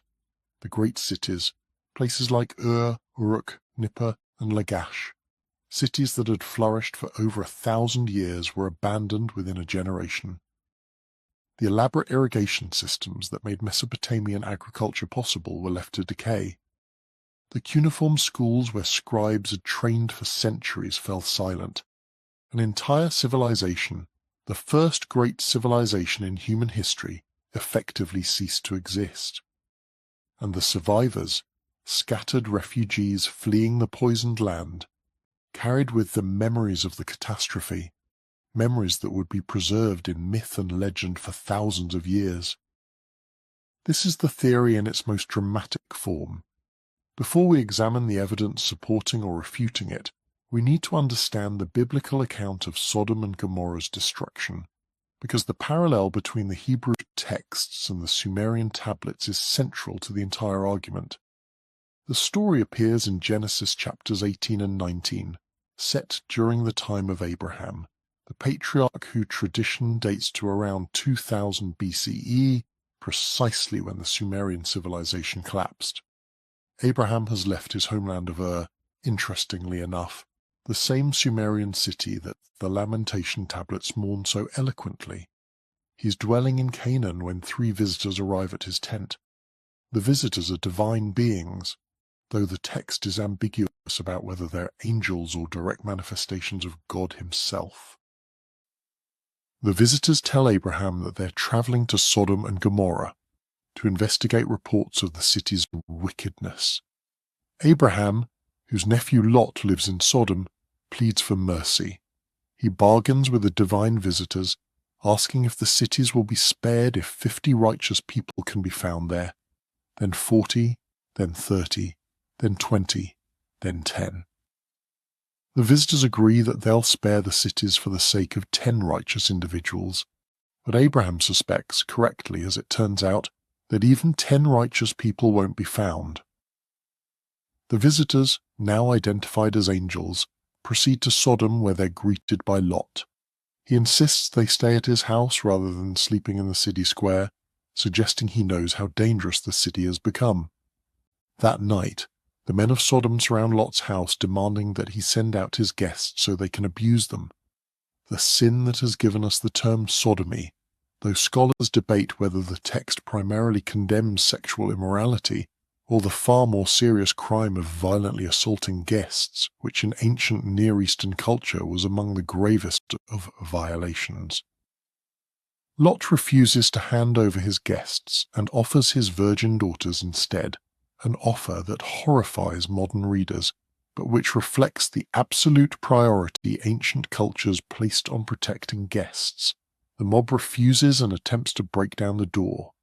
The angels strike the attackers with blindness and warn Lot to gather his family and flee immediately because the city is about to be destroyed. At dawn, the angels physically drag Lot, his wife, and his 2 daughters out of the city, telling them to run for the hills and not look back. Lot begs to flee instead to the small city of Zoar, and the angels agree, promising not to destroy that city. And then, as Lot and his family reach safety, the destruction begins. Genesis 19 verse 24 states, "Then the Lord rained down burning sulfur on Sodom and Gomorrah from the Lord out of the heavens." The next verse continues, "Thus he overthrew those cities and the entire plain, destroying all those living in the cities and also the vegetation in the land." Abraham, watching from a distance, sees dense smoke rising from the land like smoke from a furnace. Lot's wife, disobeying the command not to look back, turns around and becomes a pillar of salt, a detail that proponents of the nuclear theory interpret as describing someone caught in the thermal flash of a nuclear explosion. The cities are completely annihilated. Nothing survives. The Dead Sea region, according to the biblical narrative, remains a wasteland, a permanent reminder of divine judgment. For thousands of years, this story was understood as a straightforward account of God punishing sin through supernatural means. The sulfur and fire were divine weapons, miraculous and beyond human comprehension. But then came the atomic age. On July 16, 1945, in the New Mexico desert at a site called Trinity, the first nuclear weapon was detonated. J. Robert Oppenheimer, the physicist who led the Manhattan Project, watched the explosion and famously quoted Hindu scripture, specifically the Bhagavad Gita. As the mushroom cloud rose into the sky, he recited the words, "Now I am become death, the destroyer of worlds." Years later, a student allegedly asked Oppenheimer if Trinity was the first atomic bomb ever detonated. His reported response, "Yes, in modern times," has become one of the most cited pieces of evidence that scientific minds suspected something about our ancient past that mainstream history refused to acknowledge. Whether or not Oppenheimer actually said those words remains disputed. Some historians claim the quote is apocryphal, invented by enthusiasts looking for prestigious support for alternative theories. But the story persists because Oppenheimer was indeed deeply familiar with Hindu texts, particularly the Mahabharata and the Bhagavad Gita, ancient Indian epics that contain descriptions of devastating weapons remarkably similar to nuclear devices. The Mahabharata describes flying machines called vimanas that could travel great distances and deploy weapons of terrible destructive power. These weapons, according to the text, produced explosions that generated heat rivaling the sun, created massive columns of smoke and fire, and left the survivors suffering from hair loss, vomiting, and physical decay, symptoms we now associate with acute radiation syndrome. The parallels between these ancient texts and modern nuclear warfare form one of the strongest arguments for the ancient nuclear war theory. Before the 20th century, how could ancient peoples describe weapons that wouldn't be invented for thousands of years? How could Sanskrit poets writing in 1500 BCE describe symptoms of radiation poisoning without ever having encountered such a thing? Unless, of course, they were recording historical memories of actual events that had occurred in their distant past. Sitchin and other proponents of the ancient astronaut theory argued that these weren't myths or religious allegories, but eyewitness accounts preserved through oral tradition until they could be written down. The Mahabharata, the Sumerian tablets, the biblical account of Sodom and Gomorrah all allegedly describe the same phenomenon: nuclear weapons used in prehistoric times by beings technologically far more advanced than the humans who witnessed the devastation. But claims require evidence, and the theory of ancient nuclear war has prompted searches for physical proof that such weapons were actually used. This brings us to the archaeological investigations that form the second major pillar of support for the theory. If nuclear weapons were detonated in the ancient world, we should find evidence at the sites where they were used. We should find unusual levels of radiation, geological formations created by extreme heat, perhaps even the remnants of vitrified materials, substances melted by temperatures that conventional Bronze Age technology couldn't produce. The two primary locations where researchers have claimed to find such evidence are Mohenjo-Daro in Pakistan and the Dead Sea region, where Sodom and Gomorrah are believed to have been located. Let's start with Mohenjo-Daro, one of the largest and most sophisticated cities of the ancient Indus Valley civilization. Built around 2500 BCE, Mohenjo-Daro was a marvel of urban planning with straight streets laid out in a grid pattern, sophisticated drainage systems, multi-story buildings with indoor plumbing, and public baths that demonstrated advanced hydraulic engineering. At its height, the city housed perhaps 40,000 people, making it comparable in size and sophistication to contemporary cities in Mesopotamia and Egypt. The Indus Valley civilization developed its own writing system, established extensive trade networks reaching as far as Mesopotamia, and created standardized weights and measures suggesting centralized administrative control. This was not a primitive society. This was one of the great Bronze Age civilizations. Then, around 1500 BCE, Mohenjo-Daro was abandoned. The Indus Valley civilization collapsed relatively suddenly, its cities depopulated, its writing system forgotten, its trade networks severed. For thousands of years, the site lay buried under sediment until British archaeologists began excavating in the 1920s. What they found puzzled them deeply. In several locations throughout the city, they discovered human skeletons in unusual positions, lying in the streets as if death had come suddenly with no warning. Some skeletons appeared to be holding hands. Others were found in poses suggesting they'd been running or trying to protect themselves. The bodies showed no signs of violent injury, no sword wounds or blunt force trauma that would indicate death in battle. They simply appeared to have dropped where they stood. The original excavators, led by Sir Mortimer Wheeler in the 1950s, initially proposed that these remains represented victims of a massacre, perhaps killed by invading Aryans who swept down from the north and destroyed the Indus civilization. But this theory had problems. If the bodies were victims of violence, where were the weapons? Where were the injuries? Why were they left unburied? Ancient victors typically either mutilated enemy corpses or enslaved survivors. Leaving bodies to rot in the streets was unusual, unless something prevented proper burial.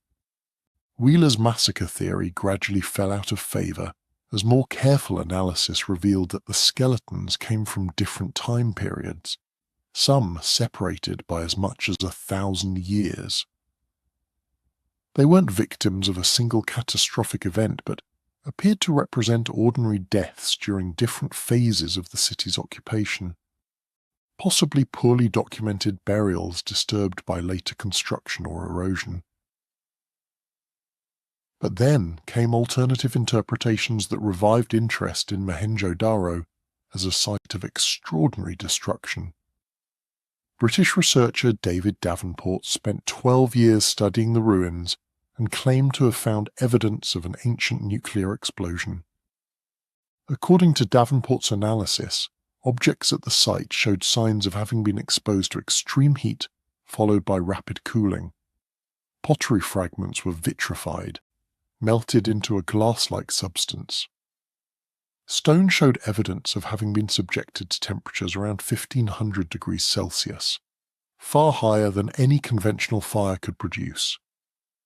Most dramatically, Davenport claimed to have identified an epicenter about 50 yards wide, where everything appeared to have been crystallized, fused, or melted. 60 yards from this epicenter, bricks were melted on one side, suggesting a directional blast wave. Davenport's findings, published in his 1979 book Atomic Destruction in 2000 BC, included even more provocative claims. Soviet researcher A. Gorbovsky, in his 1966 book Riddles of Ancient History, reported that at least one skeleton from the region showed radioactivity levels 50 times higher than normal. This single piece of evidence became one of the most frequently cited proofs that Mohenjo-Daro had been destroyed by nuclear weapons. If true, it would be nearly impossible to explain through any natural process. radioactive skeletons don't occur naturally except through exposure to intense radiation, precisely what we'd expect from proximity to a nuclear detonation. The skeleton, according to Grabowski, was found somewhere in India and dated to around 4,000 years ago, so roughly contemporaneous with Mohenjo-Daro's abandonment. The implications were staggering. If radioactive skeletons and vitrified ruins marked the site of an ancient nuclear explosion, then someone in the Bronze Age possessed technology that we wouldn't develop until 1945. The ancient astronaut theorists had an explanation ready. The Anunnaki gods, operating through their human servants or perhaps directly themselves, had deployed nuclear weapons against targets that threatened their control. Mohenjo-Daro, located in the Indus Valley far from the Sumerian heartland and the alleged blast sites in the Jordan Valley, might have been a secondary target or more likely collateral damage from the evil wind that swept eastward after the primary strikes. The city's sudden abandonment, the apparent evidence of intense heat, and the alleged radioactive skeletons all seem to support this dramatic conclusion. But extraordinary claims require extraordinary evidence, and skeptics soon began examining these assertions more carefully.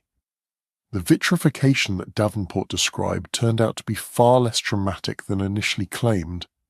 Pottery, by its nature, is created by heating clay to high temperatures in kilns.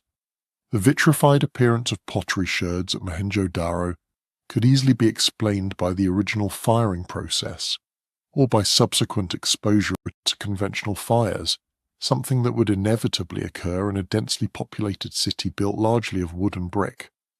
True vitrification of stone, the kind produced by nuclear explosions, leaves a characteristic signature that wasn't found at Mohenjo-Daro. The supposed epicenter of destruction turned out to be a small area containing broken pottery, nothing that couldn't be explained by ordinary archaeological processes. More problematic was the claim about radioactive skeletons. When researchers tried to trace the source of this assertion back to its origin, they found that it rested on remarkably thin evidence. The story appeared to originate with Grabowski's book, which mentioned a single skeleton with elevated radioactivity. But Grabowski provided no details about where this skeleton was found, when it was tested, who conducted the tests, or what the actual measurements were.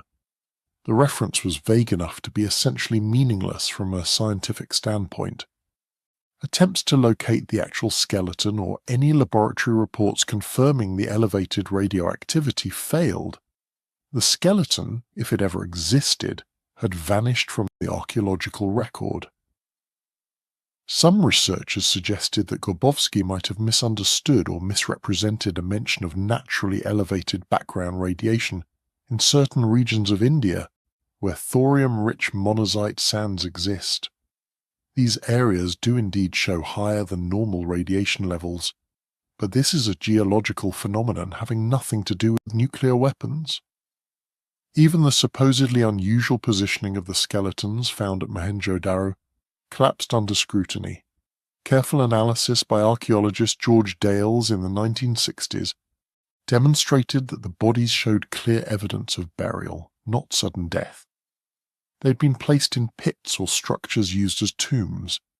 The unusual positioning wasn't evidence of people fleeing a nuclear blast, but rather reflected different burial customs or, more prosaically, the disturbed nature of the remains after thousands of years of natural processes. Bones had shifted, structures had collapsed. The dramatic narrative of people dying where they stood, holding hands as they faced annihilation, was a romantic interpretation that fit the nuclear explosion theory, but didn't match the actual archaeological evidence. The supposed mystery of why scavengers hadn't disturbed the remains also had a mundane explanation. Mohenjo-Daro is located in one of the hottest and driest regions on Earth, with temperatures regularly exceeding 50 degrees Celsius. The extreme heat and aridity create perfect conditions for preservation. Bodies desiccate quickly rather than decomposing. Scavenger activity is reduced because there's less food value in dried-out remains. The excellent preservation of organic materials at the site rather than indicating something mysterious, actually demonstrates well-understood taphonomic processes, the study of how organisms decay and fossilize. The nuclear explosion theory for Mohenjo-Daro, subjected to rigorous examination, began to fall apart. Yet the theory persists, kept alive partly by sensationalized television programs and partly by genuine mysteries about how the Indus Valley civilization collapsed. The civilization did end relatively suddenly. Its cities were abandoned. Its writing disappeared so completely that we still cannot decipher into script despite extensive efforts. Something caused this collapse, and if not nuclear war, then what? Mainstream archaeology proposes more prosaic but well-supported explanations. Climate change appears to have played a significant role. Around 1900 BCE, the monsoon patterns that the Indus civilization depended on for agriculture shifted. Rivers changed course, rainfall decreased. The sophisticated irrigation systems that supported large urban populations became inadequate. Trade networks disrupted by climatic instability would have undermined the economic foundations of Indus cities. Additionally, there's evidence of increased flooding and possible tectonic activity. The Indus Valley sits in a seismically active region. Major earthquakes could have destroyed the careful hydraulic engineering that made cities like Mohenjo-Daro possible.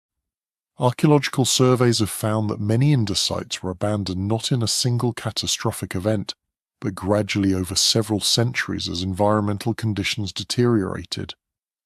People didn't flee in terror from a nuclear holocaust. They slowly migrated away as their cities became increasingly difficult to sustain, seeking regions where rainfall was more reliable and rivers less prone to catastrophic flooding. The Indus civilization didn't end in fire and radiation. It withered away as climate and geology turned against it. The transformation from thriving cities to abandoned ruins happened over generations, not in the blinding flash of nuclear detonation. Similar skepticism has been applied to claims of ancient nuclear explosions in the biblical lands. The search for Sodom and Gomorrah has occupied archaeologists and biblical scholars for over a century. If these cities existed and were destroyed as Genesis describes, where were they located?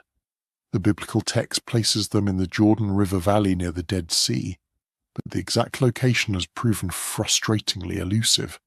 Several sites in the region have been proposed as candidates, the most prominent being Babed Dura and Numeira, both located on the southeastern shore of the Dead Sea.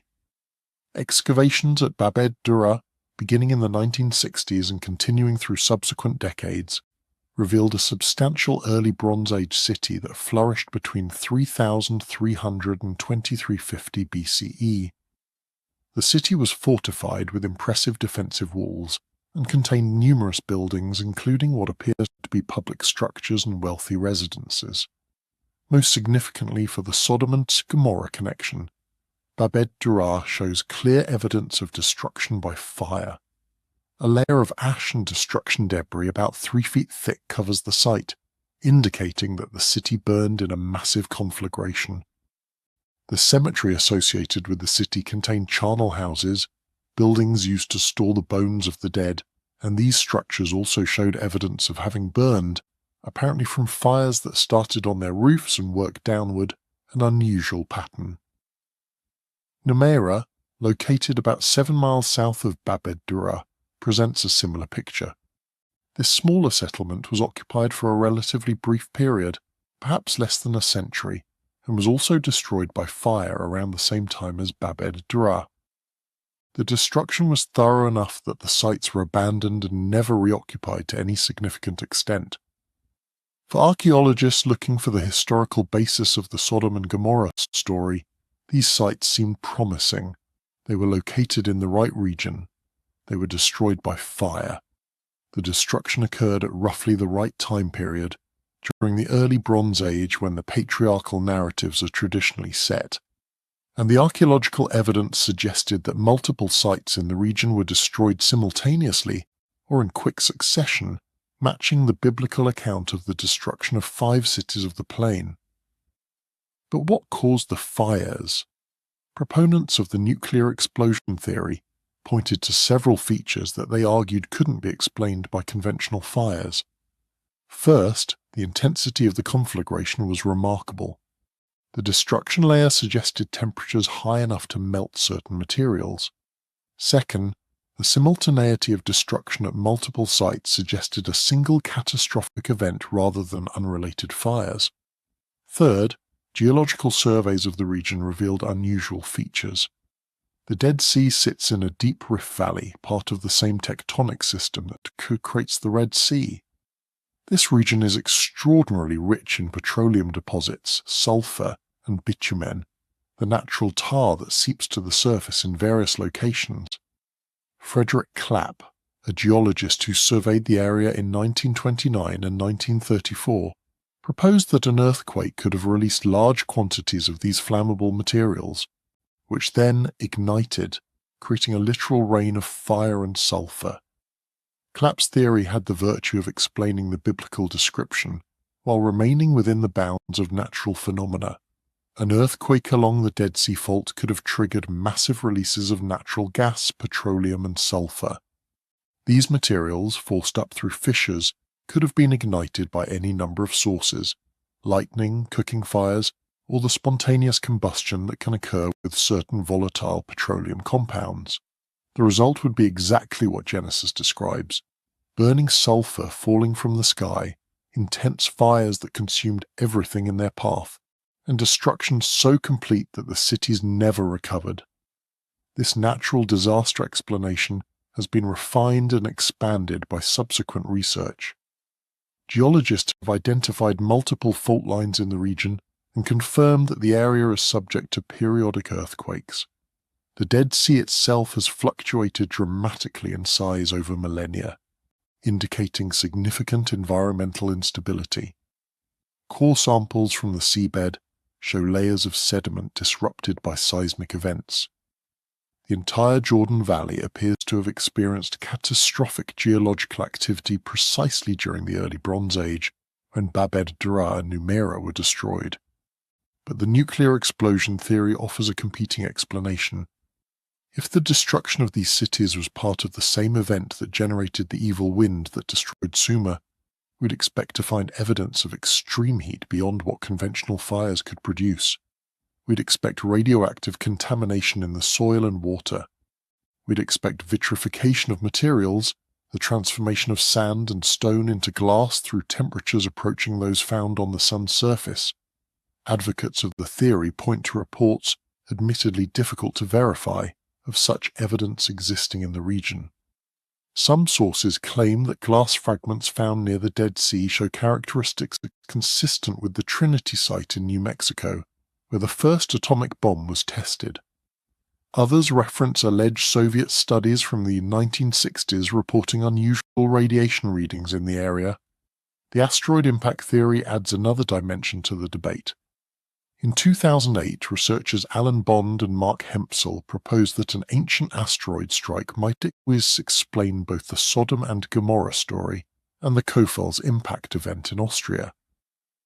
According to their analysis of a Sumerian astronomical tablet called the Planisphere, found at Nineveh, a large asteroid entered Earth's atmosphere on June 29, 3123 BCE. The tablet, they argued, was a contemporary astronomical observation recording the asteroid's trajectory and impact. The asteroid, travelling at tremendous velocity, struck the Austrian Alps at Kofels, creating a massive airburst explosion. Although the impactor didn't create a traditional crater, the explosion generated enormous heat and a massive blast wave.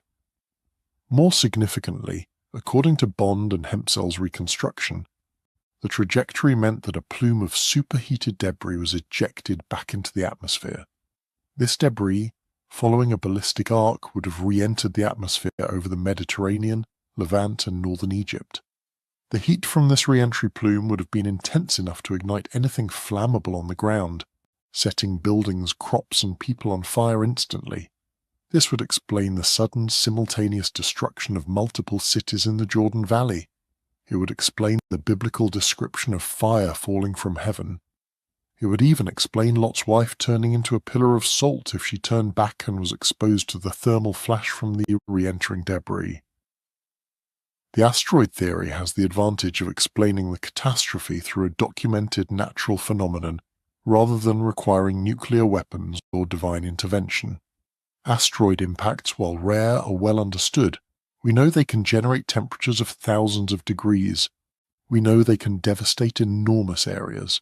We know that large impacts can affect the climate for years afterward, which might explain the collapse of both the Indus Valley civilization and the Sumerian civilization around 2000 BCE.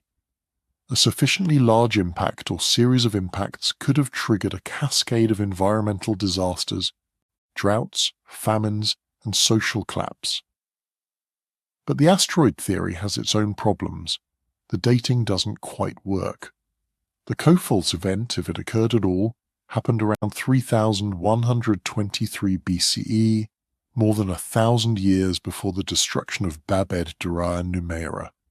The asteroid strike would have to have caused effects lasting over a millennium for it to explain the biblical city's destruction, and no impact short of a dinosaur-killing asteroid produces that kind of long-term devastation. Additionally, the Planisphere Tablet's translation and interpretation are hotly disputed. Many Assyriologists argue that the tablet is more likely an astronomical calculation or divination text, rather than an eyewitness account of a specific event. The identification of specific constellations and the reconstruction of the asteroid's path require multiple assumptions that other scholars find unwarranted. The tablet is from 700 BCE, which would make it a copy of a much older observation if it indeed records a 3123 BCE event. Why would Assyrian scribes in the first millennium BCE be copying thousand-year-old astronomical observations? What purpose would that serve? The skepticism extends to virtually every aspect of the ancient nuclear war theory. Critics point out that Zechariah Sitchin, despite his claims to expertise in ancient languages, was not a trained Assyriologist or Sumerologist. His translations have been comprehensively rejected by academic scholars who specialize in ancient Near Eastern texts. Sitchin's interpretation of the Anunnaki as extraterrestrials, while imaginative, finds no support in the scholarly understanding of Mesopotamian religion. The Anunnaki were divine beings in the Sumerian pantheon, children of the sky god An, but there's nothing in the cuneiform texts suggesting they were aliens from another planet. Sitchin's translation of Nibiru as a 12th planet in our solar system is particularly problematic. Modern Assyriologists identify Nibiru as one of several names for the planet Jupiter, or possibly a reference to a fixed star or celestial crossing point. The idea that it's a planet with an extreme elliptical orbit bringing it into the inner solar system every 3,600 years has been thoroughly debunked by astronomers. Such an orbit would be gravitationally unstable. The planet would have been ejected from the solar system or collided with another body long ago.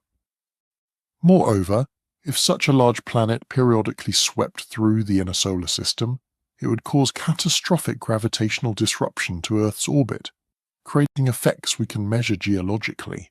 No such effects exist in the geological record. Sitchin's reading of the Era Epos as describing nuclear weapons is equally controversial. The Era Epos is a Babylonian poem, probably composed in the first millennium BCE, that tells of the god Era's decision to attack the land of Akkad.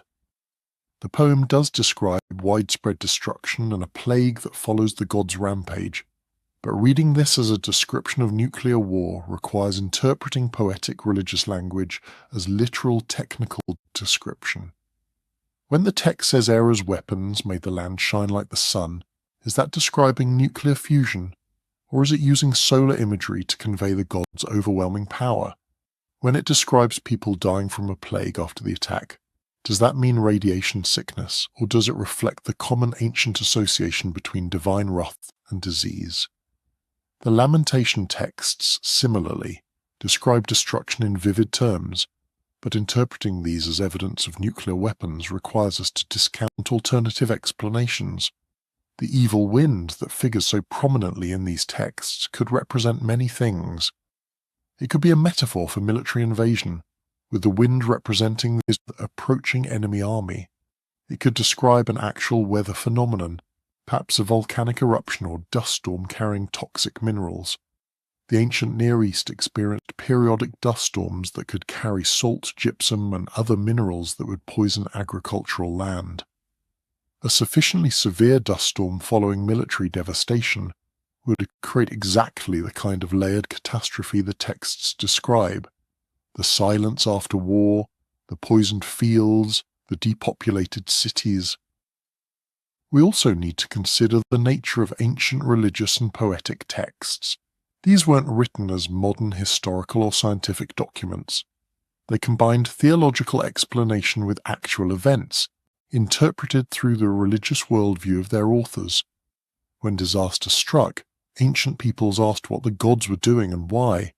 The lamentation texts weren't attempting to document cause and effect in the way a modern investigative report would. They were theological documents explaining how divine displeasure led to catastrophe. To read them as literal descriptions of nuclear explosions is to misunderstand their genre and purpose. Yet the questions persist because the collapse of the Sumerian civilization, like the destruction of the Indus cities, remains incompletely explained. Around 2000 BCE, Sumer did indeed collapse. The great cities were abandoned or dramatically reduced in population. The cuneiform tradition continued in Akkadian and Babylonian contexts, but the specifically Sumerian culture faded away. What caused this? Mainstream historical and archaeological explanations point to multiple factors converging. Climate change was almost certainly involved. Core samples from the region show evidence of increased aridity around 2000 BCE. The intensive irrigation agriculture that sustained Sumerian cities had inherent problems. Salt accumulation in irrigated soil gradually reduces fertility, a process called salinization. After centuries of irrigation, much of southern Mesopotamia's agricultural land may have become too salty to support crops effectively. This would explain why the population centers shifted northward to regions dependent on rainfall rather than irrigation. Political instability also played a role.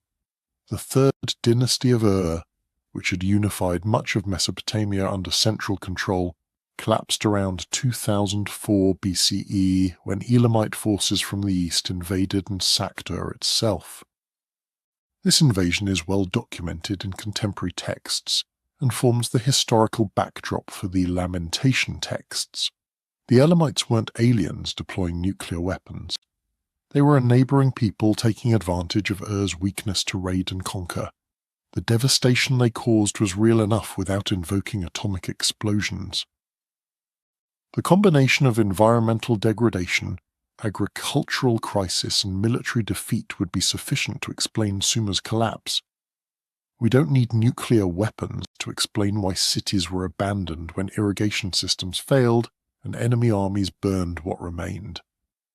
The centuries following 2000 BCE saw Mesopotamian civilization continue, but under different political and cultural arrangements.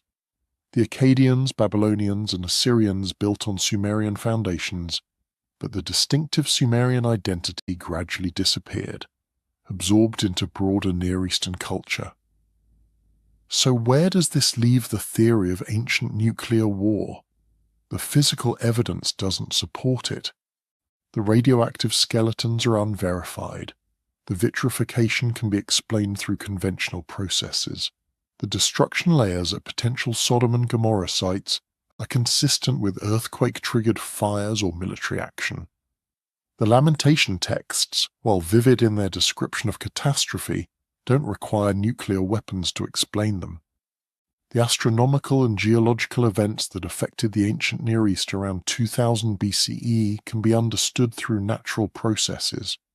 No aliens, no ancient atomic bombs, no cosmic wars between genetically engineered humans and their extraterrestrial masters. Yet something fascinating remains in this theory, despite its evidential failures. It speaks to a deep human anxiety about our technological power and our history. The atomic bomb, which promised to make war unthinkable through the threat of mutual annihilation, has instead made annihilation thinkable. We live under the shadow of weapons that could end civilization in an afternoon. Perhaps projecting this anxiety onto the past, imagining that previous civilizations fell to nuclear holocaust, is a way of processing our own fears. If it happened before, we seem to be asking, could it happen to us? Are we repeating some terrible cycle? The theory also reflects our tendency to underestimate ancient peoples.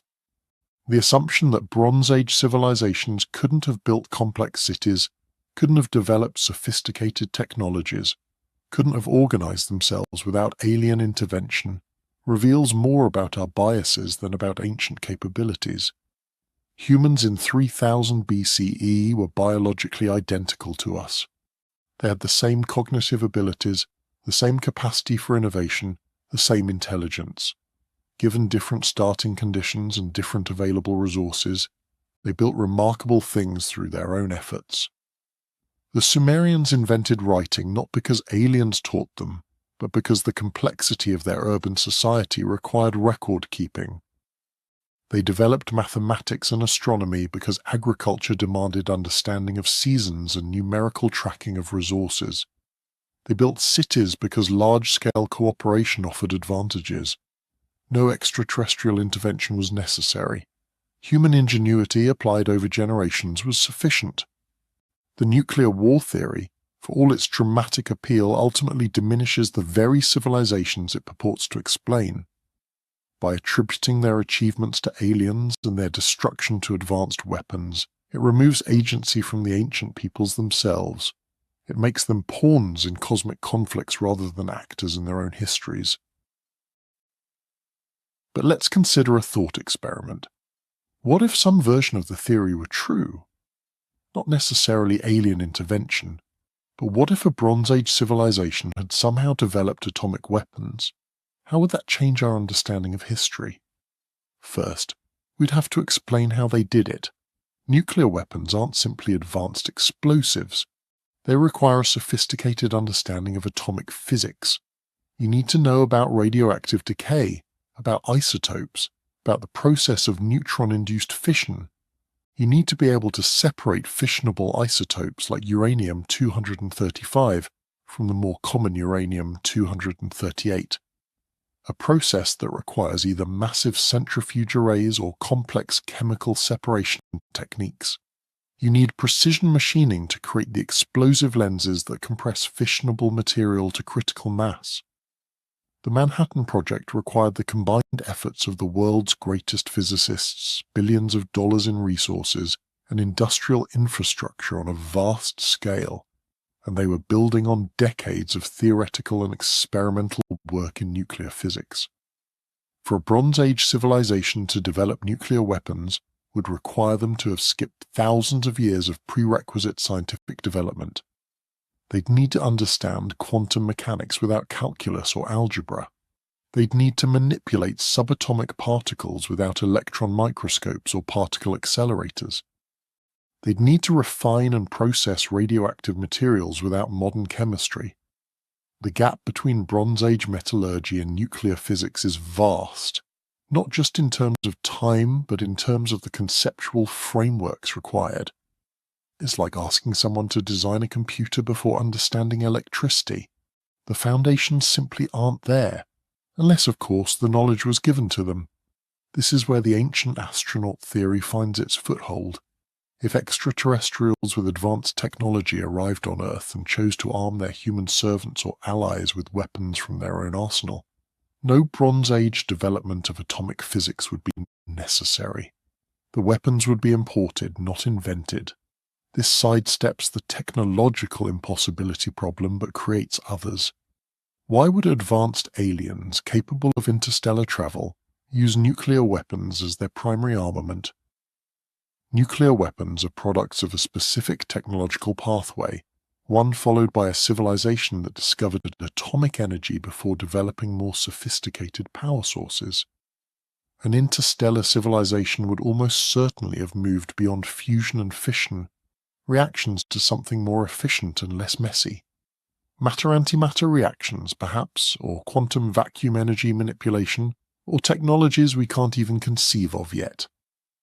Using nuclear weapons would be like a modern military using crossbows, effective perhaps, but oddly primitive given their supposed technological level. Moreover, if aliens were intervening in human affairs, why leave? If the Anunnaki came to Earth for gold, fought wars among themselves, and then departed after accidentally destroying the civilizations that they'd built, what happened to their gold mining operation? Did they get what they needed and leave? Did the destruction of their facilities in the nuclear war force them to abandon Earth? The theory raises more questions than it answers. And then there's the question of evidence. If technologically advanced extraterrestrials were operating on Earth 4,000 years ago, where are their artifacts? We found bronze swords and clay tablets. We found garbage pits and foundation stones.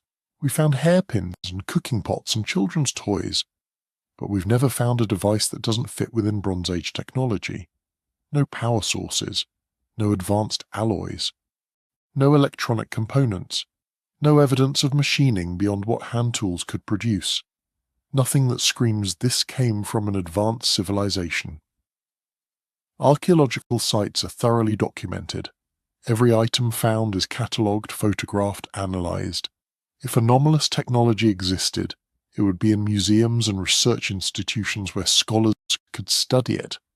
The lack of such artifacts is deafening. Proponents argue that the artifacts have been suppressed, hidden by governments or academic institutions that fear the disruption such discoveries would cause.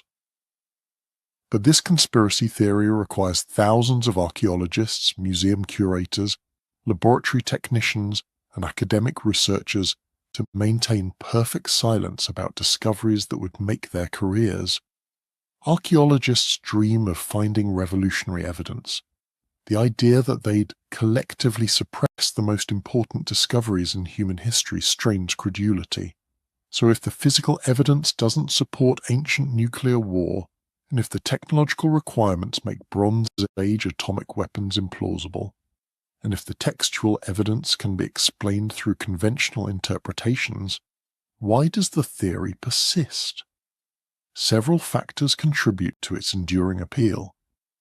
First, there's the mystery. The destruction of ancient cities, the collapse of civilizations. These are dramatic events that capture imagination.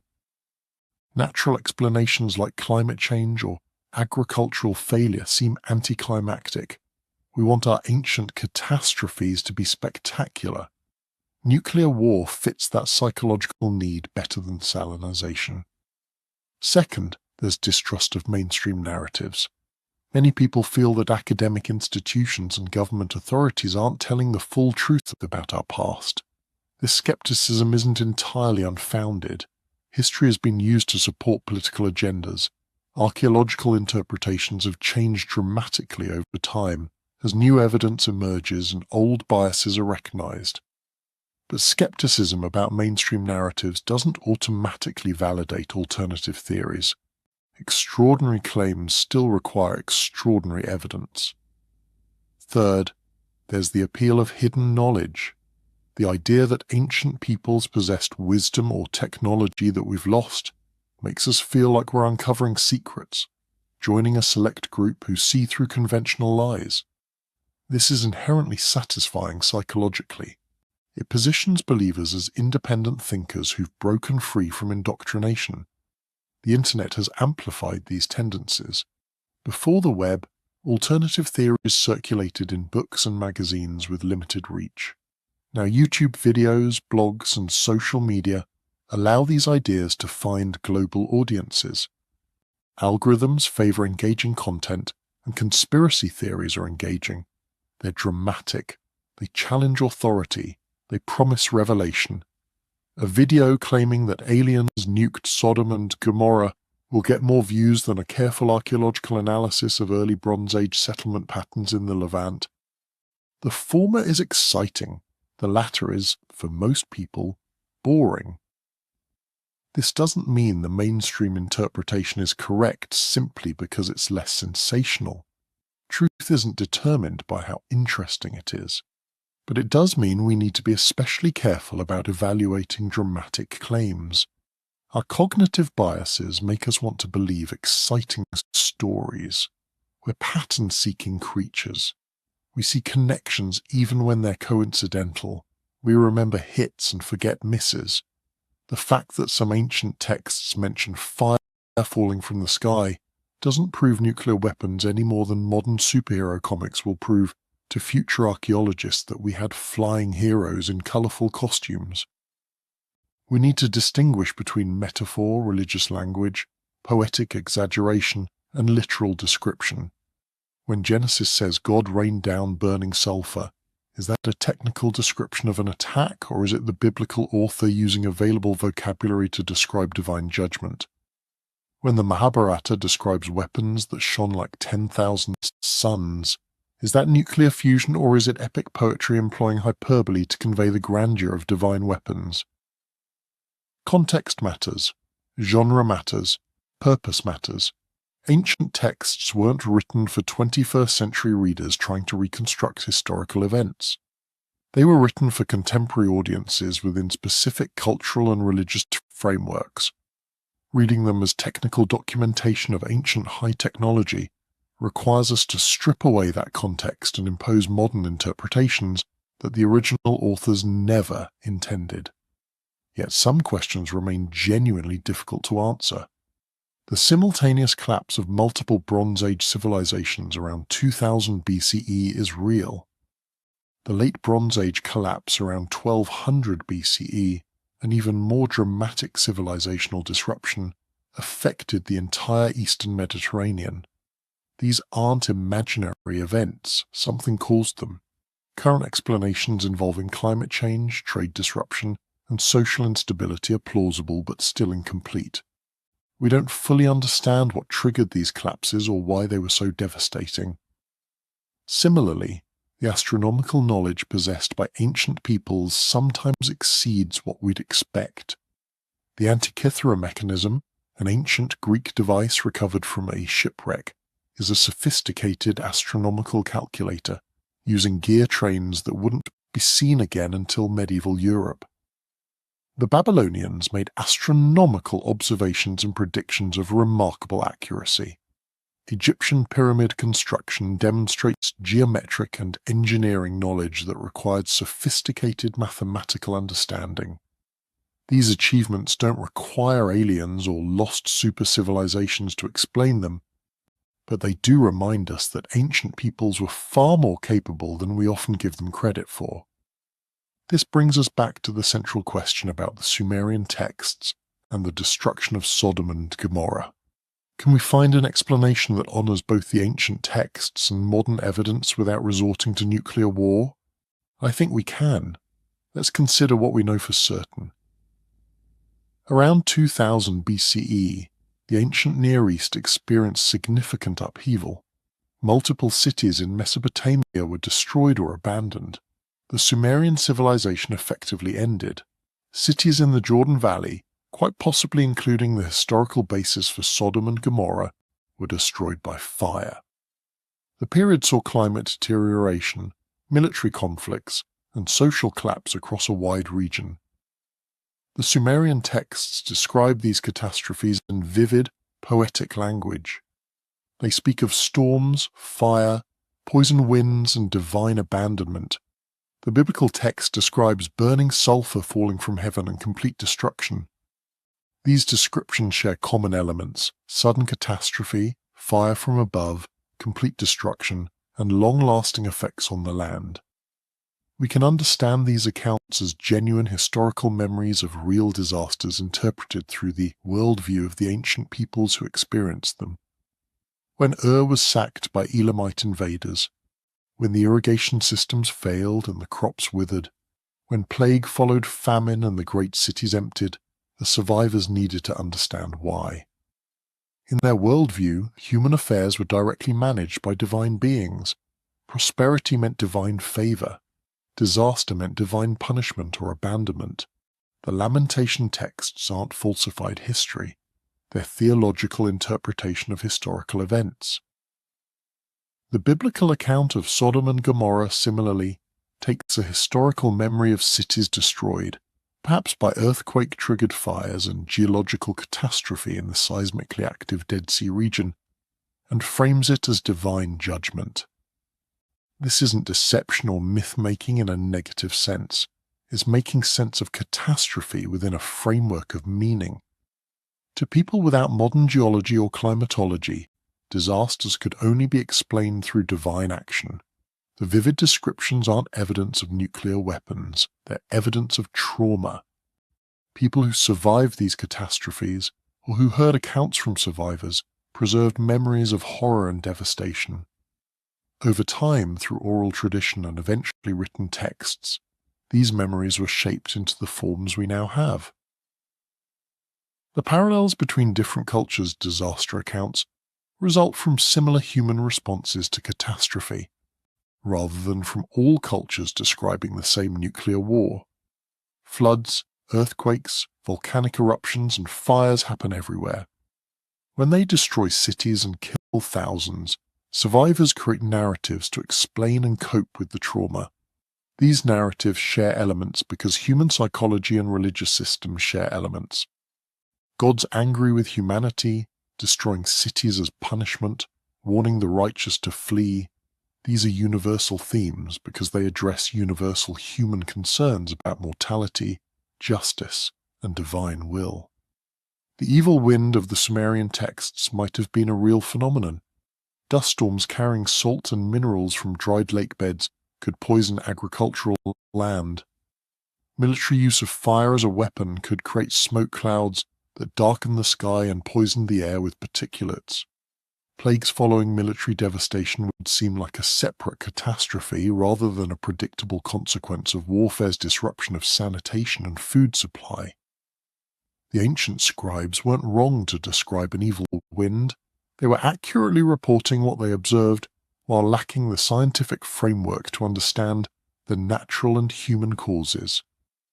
This interpretation respects the ancient texts as valuable historical sources while acknowledging that they're not technical manuals describing advanced weapons.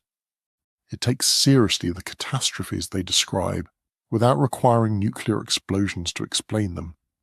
It recognizes that Bronze Age peoples were sophisticated observers of their world, who recorded important events, but who interpreted those events through religious rather than scientific frameworks. So what's the final word on Sumerian records of nuclear war destroying Sodom and Gomorrah?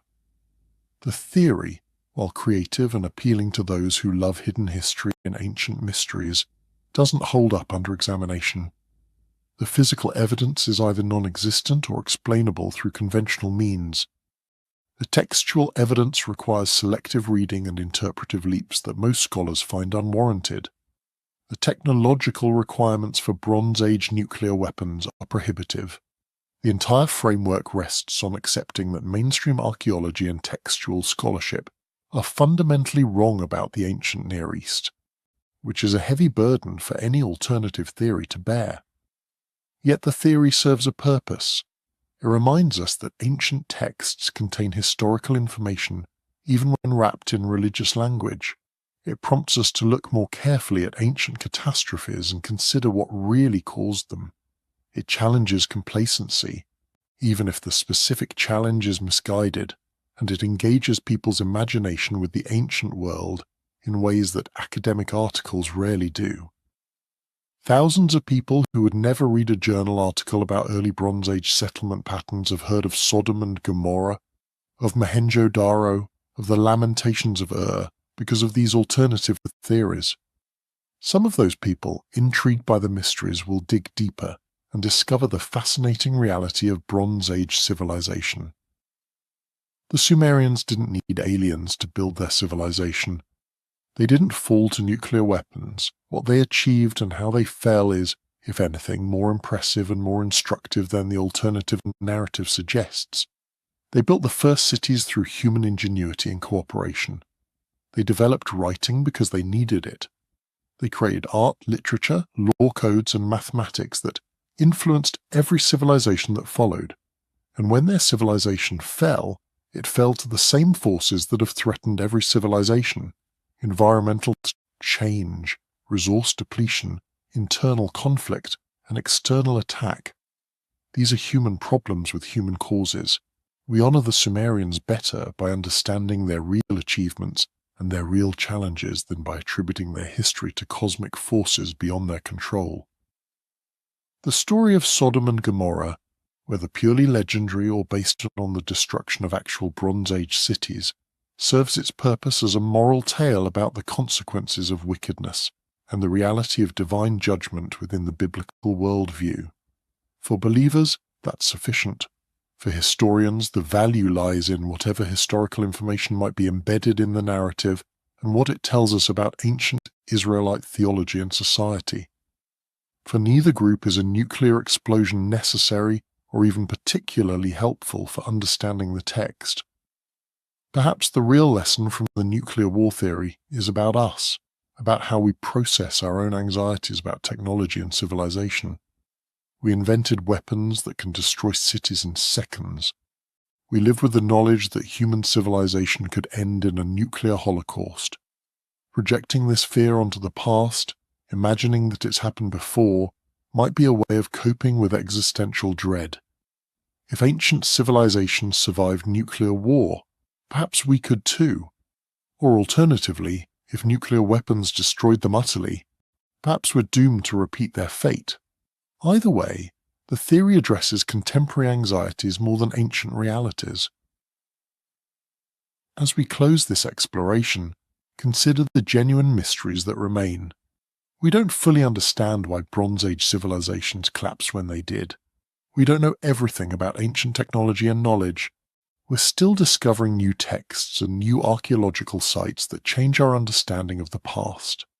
These mysteries are worth investigating with careful scholarship, rigorous methodology, and openness to evidence wherever it leads. But jumping to exotic explanations when conventional ones suffice, that's not good investigation. That's wish fulfillment. The ancient world was extraordinary enough without nuclear weapons. The Sumerians created civilization from scratch in one of the most challenging environments on Earth. They turned a floodplain into a garden through back-breaking labor and brilliant engineering. They developed complex urban societies when most humans still lived in small agricultural villages. They gave us writing, mathematics, literature, law, and countless innovations that echo through history to our own time. That's the real miracle: human achievement, human creativity, human resilience in the face of disaster. When their cities fell, survivors carried forward what they could, adapting and rebuilding. Sumerian culture didn't vanish in a nuclear flash. It transformed, its elements absorbed into Akkadian, Babylonian, and Assyrian civilization, eventually influencing Greek, Roman, and through them, our own culture. The tablets survive. The texts are still read. The memory persists not because of atomic weapons, but because of the power of the written word. So as we end tonight's journey through this controversial theory, I encourage you to appreciate both the mystery and the reality. Mystery drives investigation. It makes us curious about the past, but reality, the actual evidence carefully analyzed and responsibly interpreted, gives us truth. The Sumerians left us an extraordinary legacy. We can honor it without needing to make them victims of alien warfare or witnesses to ancient atomic holocaust. We can respect the biblical text without reading it as a technical manual for nuclear explosions. We can acknowledge that Bronze Age peoples faced catastrophes without inflating those catastrophes into apocalyptic science fiction. The past is fascinating enough without embellishment. The ancient world rewards careful study with insights into human nature, human capability, and human persistence across millennia. That's the story these texts really tell us. That's the message worth hearing. And with that thought, we close tonight's exploration. Thank you for joining me on this dive into one of alternative history's most provocative theories. If you enjoyed this video, please consider liking it and subscribing to the channel. Leave a comment letting me know your thoughts on this topic. Do you find the ancient nuclear war theory compelling, or do you think the conventional explanations are more convincing? What other mysteries from the ancient world would you like us to explore? Your engagement helps the channel grow and helps me know what content resonates with you. Until next time, keep questioning, keep learning, and keep exploring the mysteries of our past. Good night.